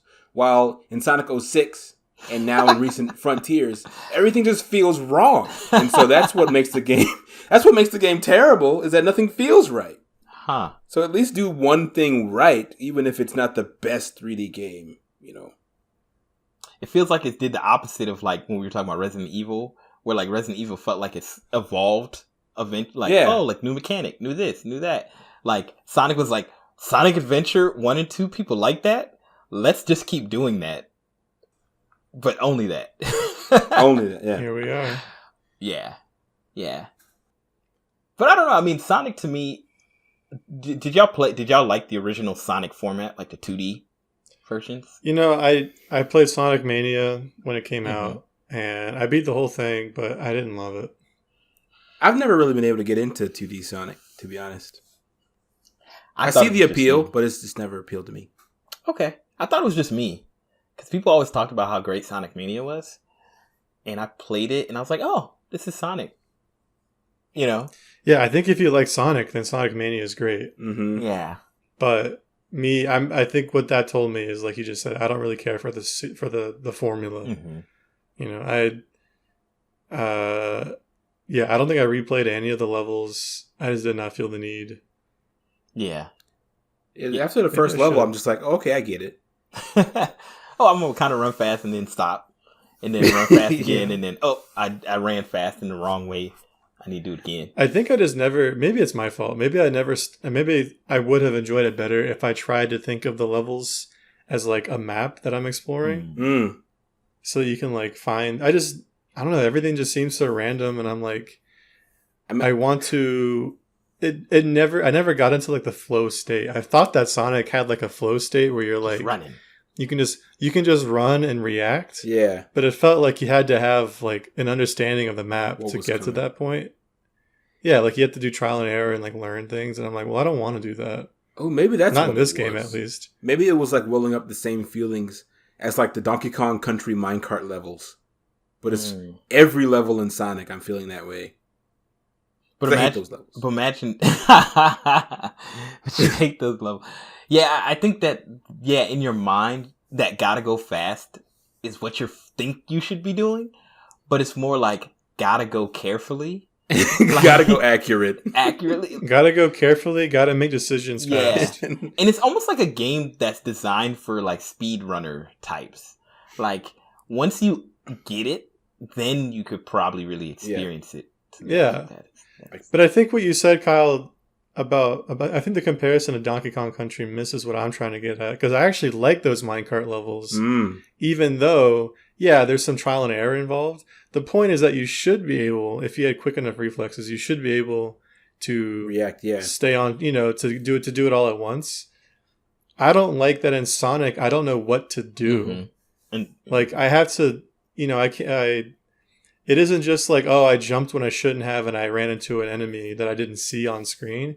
It was, I jumped when I shouldn't have and I hit a bumper and I went way off in the wrong direction and now I don't know how to get back to where I made the wrong choice. There was a fork in the road and I didn't understand that it was a fork and I didn't know what would happen if I took this left path. That's a good point. Like, with the minecart, there's just one path, and you're either on it or you're not. Yeah, and your timing's good or your timing's bad, and it's like right. Yeah, now it's all skill. So one of the games I was going to put on here was Mega Man, but the reason I didn't was because forgot Mega Man sucks. What'd you say? Nothing. Go ahead. The reason I didn't is because I think it was a long-standing series. But what's the last Mega Man game, right? Like the Mighty Number 9. Mighty Number 9. That game. Like I think it's one of those games that never found a way to translate to the next generation. Like it's stuck in nostalgia in a way. Like every game, 9, 10, 11, and I think 12 are basically the same as they were in the past. 2D doing the thing. If anything, they're more like Sonic Mania is to Sonic, right? And sure. One thing that it just occurred to me is that Sonic is like Mega Man in the sense that Mega Man punishes you until you know the level, right? Like y'all watch me do a recent run. Like once you it's horrible. But I'll do it again. One thing that Mega Man teaches you is that you're going to die not from lack of skill, but from lack of knowing. Right? Yeah. And I feel the same way about Sonic, but Sonic is less punishing. It's like you won't know how to do something right until you know how to do something right. It's, to me, that's kind of... Or until you figure out all the ways to do it wrong. To do it wrong. Oh, that's the right way. And I feel like that's what makes it not the most fun of a game now. Because we're kind of used to games being more well designed. Yeah. And honestly, that's what it is. It feels like bad design. Yeah. Like, that was all they knew to do at the time. And maybe there's also technical limitations, meaning, I can't show you a whole bunch of stuff and I can't do this. So it made sense. But yeah, nowadays it's just, I don't know. Maybe somebody will flame us for saying they don't like Sonic, but yeah. I mean, I'm like, people are probably out here like, you're a baby. You just need a game to hold your hand. And I'm like, no. Like, I like hard games, but trial and error is not a game mechanic. It's not fun.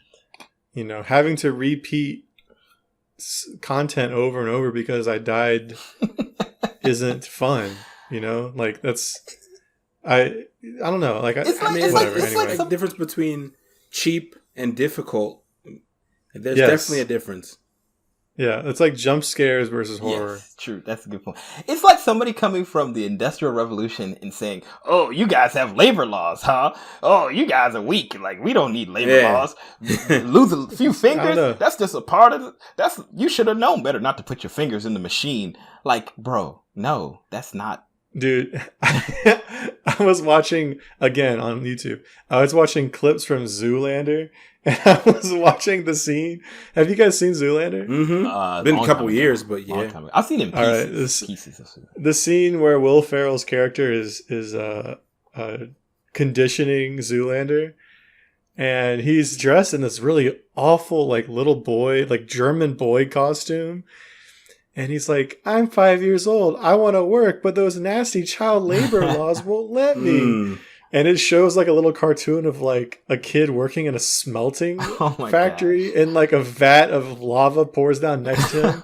And they draw like sparks like flying on the kid, but he's like smiling. Like, oh, jeez. Yeah. And I was like, I don't remember this. I sure do miss those days. Like, get out of here, man. I don't miss those days. You have to kill the Prime Minister of Malaysia. Ah! Like, I burn your skin off and put hair on your chest. Real man. That's right.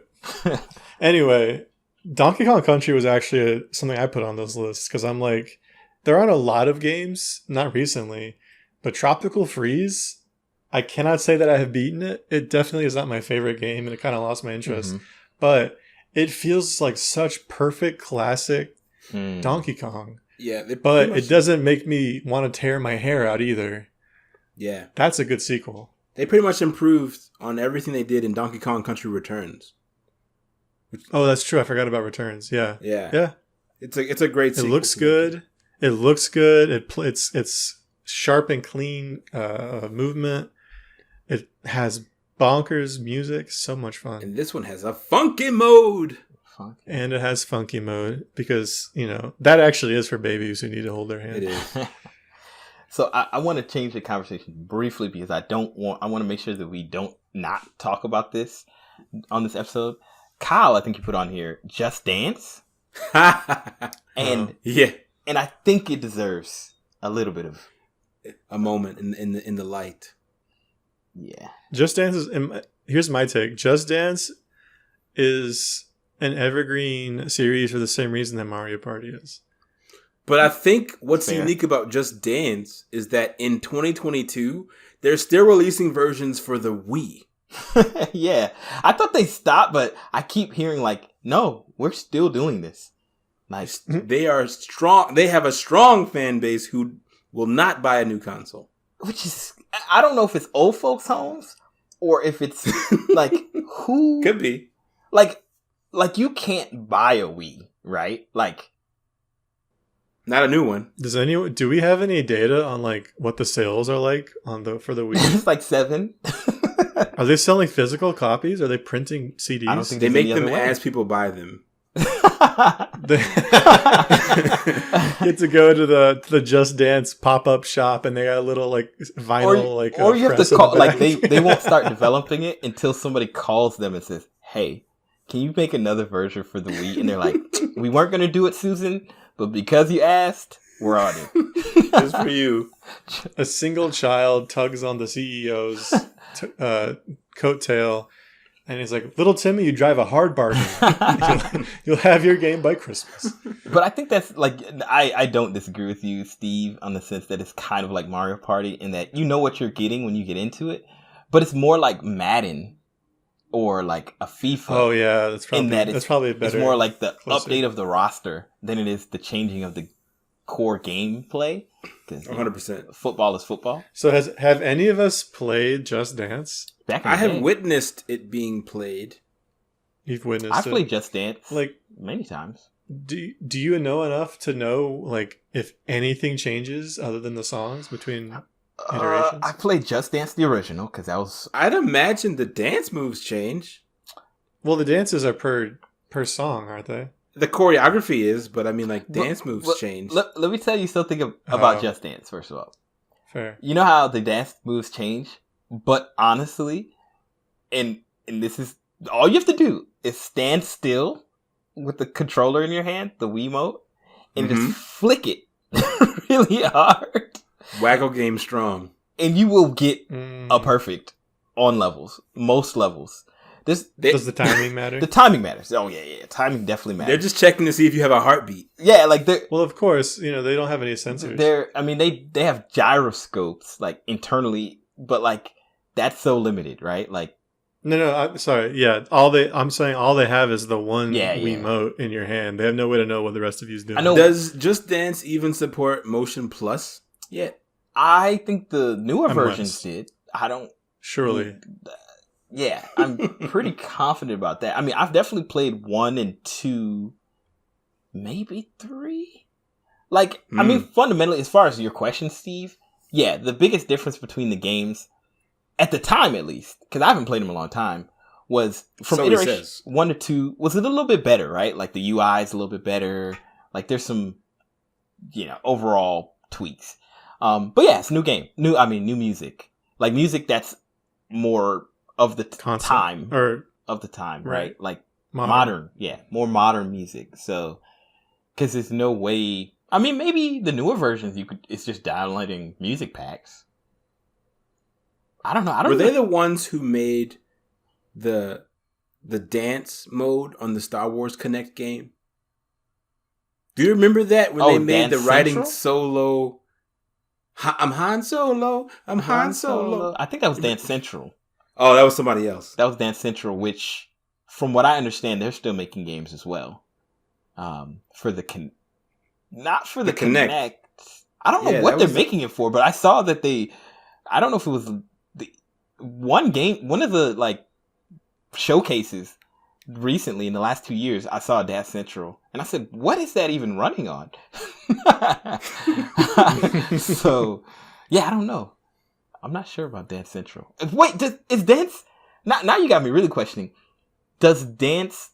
What's the game we're even talking about? Just Dance. Just Dance. Is it on anything other than the Wii? Yeah, it's on Switch. Yeah, it's on Switch. And probably other consoles. Yeah, it's probably on PS4, because they have the Move controllers and stuff. Do they... Oh, okay, I guess the 5 doesn't have Move controllers. I mean, you can use the Move controllers on it. Oh, you can? Uh-huh. I actually have been recently. Really? What have you been playing? Just Dance. He's just been dancing. Wait, I've been playing Iron Man VR. Oh, for the VR. That's right. I keep forgetting that they have the VR headset. So yes. PlayStation VR 2. Iron Man VR? Huh? What? Does it make you feel like Tony Stark? Yes, actually. Like, there are portions where you just play as him, and so you see his scrawny little arms whenever you're moving around. Oh, I love that. I took some video. I actually put it in the folder.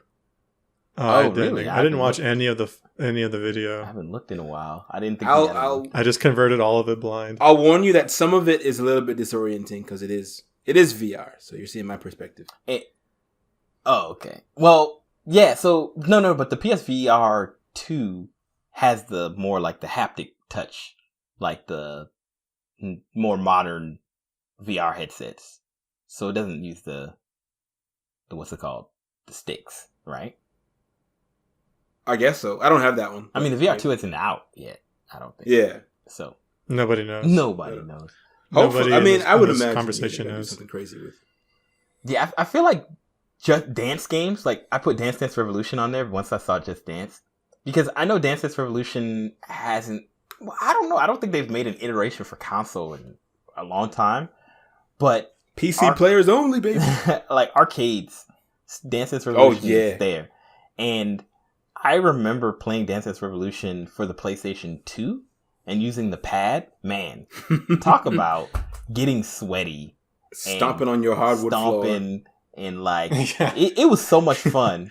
But break your ankles. You I feel would. like when I have Paper kids, thin. I'm gonna find a way to get Dance Dance Revolution because I think it's worth the foolishness. You can still buy it. Yeah, eBay. But the pad, and Yeah, you can buy the pads. I don't know how or where, but I know For people. You're some getting guy. it second hand, and it's gonna have stains on it. yeah, it's gonna be an Etsy.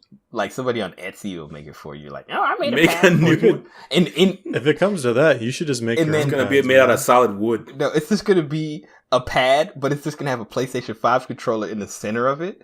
And then you're just like stomping on that constantly, like, oh my gosh. You're like, that's close enough. I don't remember it being this bad on your feet. Oh, man. $170. So I guess, we're getting close to, we should probably wrap up here. So y'all throw out your any honorable mentions that you want to talk about before we end of series that were like that you just felt like had to be said before we ended today. Ooh. I'm gonna Pokemon. steal Kyle's. Oh, okay. You stole mine, so. Got Go him. Cows. Yeah, still mine. Go ahead. Kingdom Hearts. Well done. Yes. Yep. Yeah. I was gonna. I said this, but I don't know. And I said I wasn't sure if it counted, but I feel like they don't exist anymore. But I wanted to just say Telltale Games, like all rest of in peace. their Batmans and gosh, they made a whole bunch of ones. Batman, Walking Dead, somebody They made a Borderlands one that I heard wasn't great. Borderlands. Oh, snap. Dude, Lego games. Yeah. Oh wow, yeah. Matter of fact, somebody was Yeah. just telling me that the No, newest. Mind The blowing. newest The Lego one. games were Tall Tale. Different company, but good job of remembering the Lego games. Yeah. Like somebody was just telling me one of the newer Lego games is just so good. They're like, I Yeah, don't the know Star Wars one. Yeah, the Star Wars one. It's like, how are they still good? like we should Bro. be done here. So I think that's They have a winning formula. They should have been. That's an honorable mention. The Lego games. Yeah. Yeah, I definitely think they did. Yeah, but definitely, I take back Kingdom Hearts and go with Lego. Because remember they made like, what was it, Lego Island? Oh, like the that's- 90s? I had Lego Oh my Island as a goodness. child. That Lego junk was so good. fire. Boy. Bro, I did not understand Fire. how to catch the villain Oh, at the the end. I pizza- wasted the- so many The donuts pizza and man, pizzas. with the pizzas. The pizza copter? Dog. I remember my friend had it at his house, and that's all I would think about. When I knew I was going to his house, I was like, how can we get to Lego Island? Like, what way can we convince his only parents? reason why you were friends with him. Like, how can we convince his parents to let us use the computer? Because they limited our computer time. It's like, I just got to play Lego Island. Like, That's the game we should play. If we do a save, like a combined save game Lego to stream or something, that's what we I should feel do. like Lego Island is one of those games where it's like, don't meet your heroes. Like, you just gotta like remember. It's perfect for us. It's Just perfect. remember it as it was. Don't be like, ooh, this game is trash. like, oh, I can't remember. I did that with Aladdin on the Super Nintendo. Shouldn't have done it. I feel That like game is I hard. feel like any Super Nintendo game is gonna make That you game feel was that way. hard, son. That's true. It was really hard. Like, Super hard. That and Lion King were like two of the hardest games I've ever played. Like, extremely difficult. ooh, that was back when you had to rent games. We should talk about that one time. Oh man, OG renting games. OG. Good stuff. The game I wanted to put on there. Funny enough, we talked about it more recently. Mass Effect. I think Oh, one. yeah. I mean, Andromeda specifically. specific only The modern unboot. only Andromeda, and then go straight to Anthem because you need both of those games to understand what a real good space conflict feels like.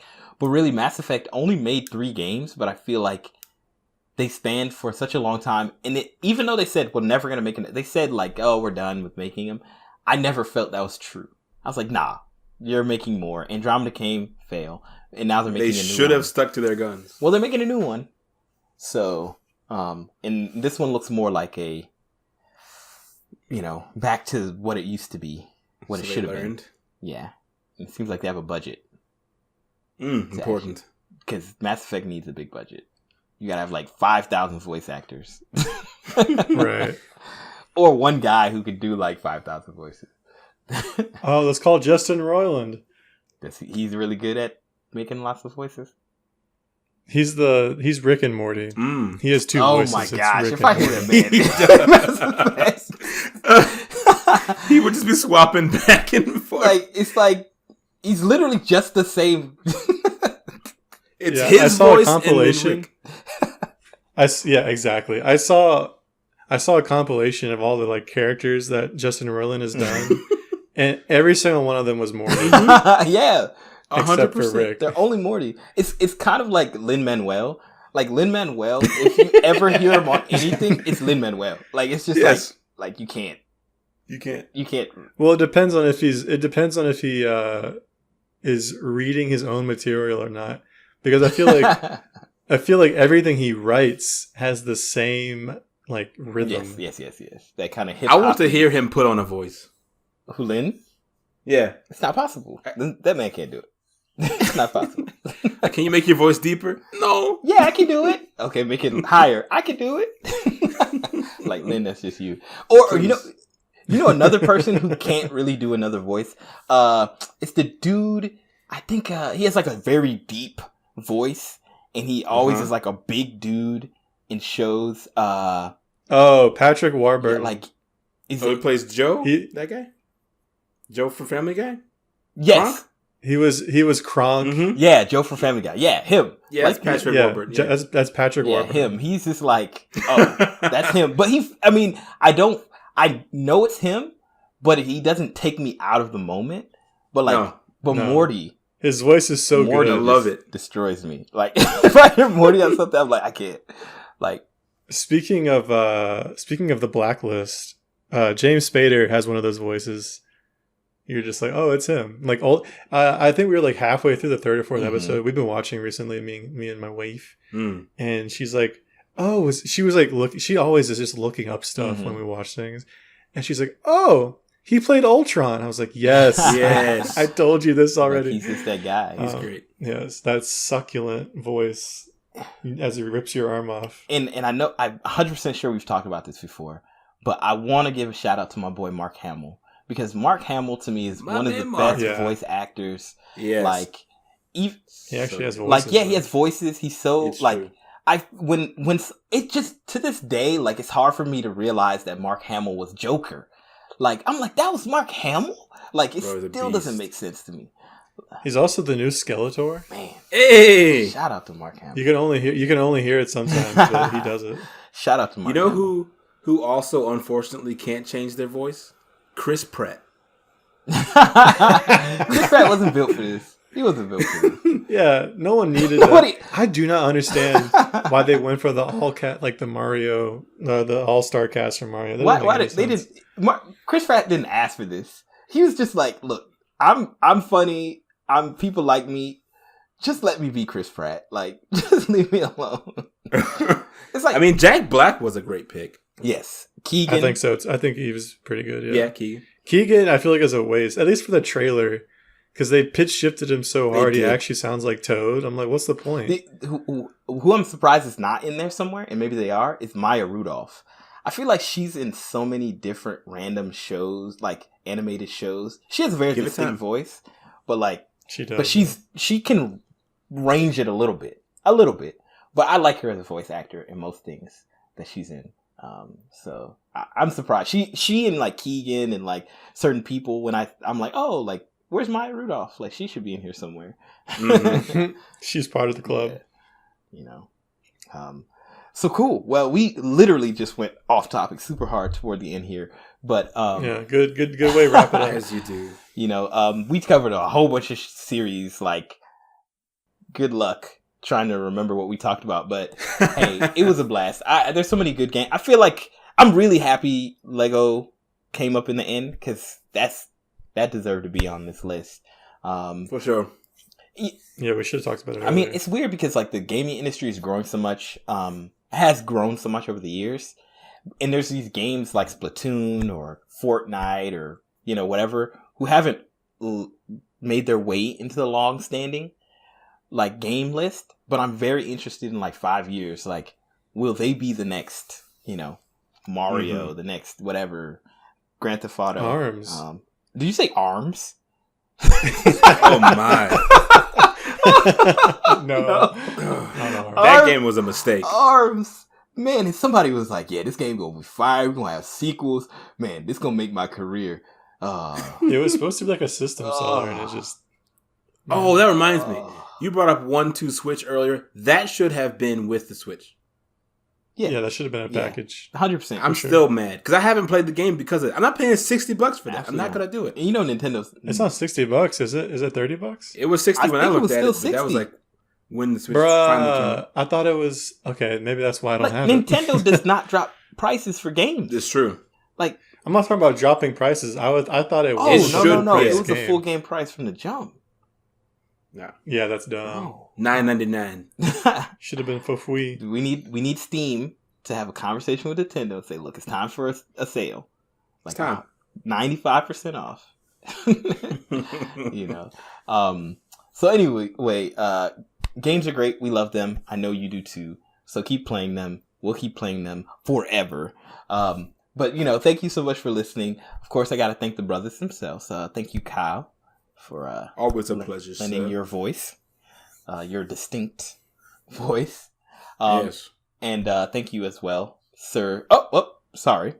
Glasses Stevie for lending your voice as well. We're grateful. De nada. Ooh. De nada.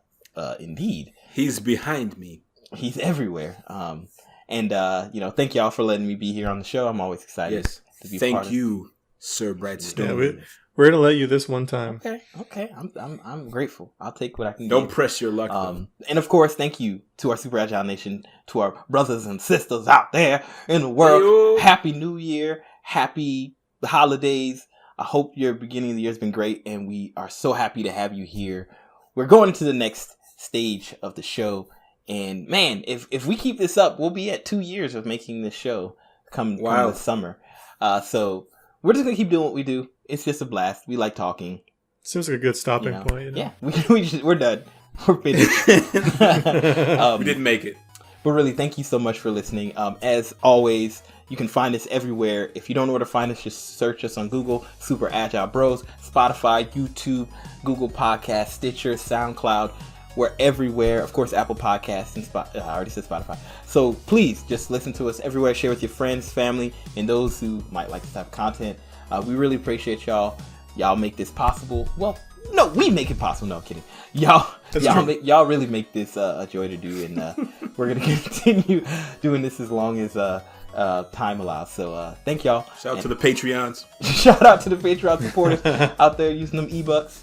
We really appreciate it. Why don't they just call them patrons? Why do they say Patreon supporters? Because Patreon probably says you have to say our full name every time you mention us, Or you're done. in your contract. Oh, you're done. Done. You'll never be patronized in this town again. So yes, shout out to our Patreon supporters and our patrons. We appreciate y'all. And until next time, y'all take it easy. Peace. Stop patronizing me.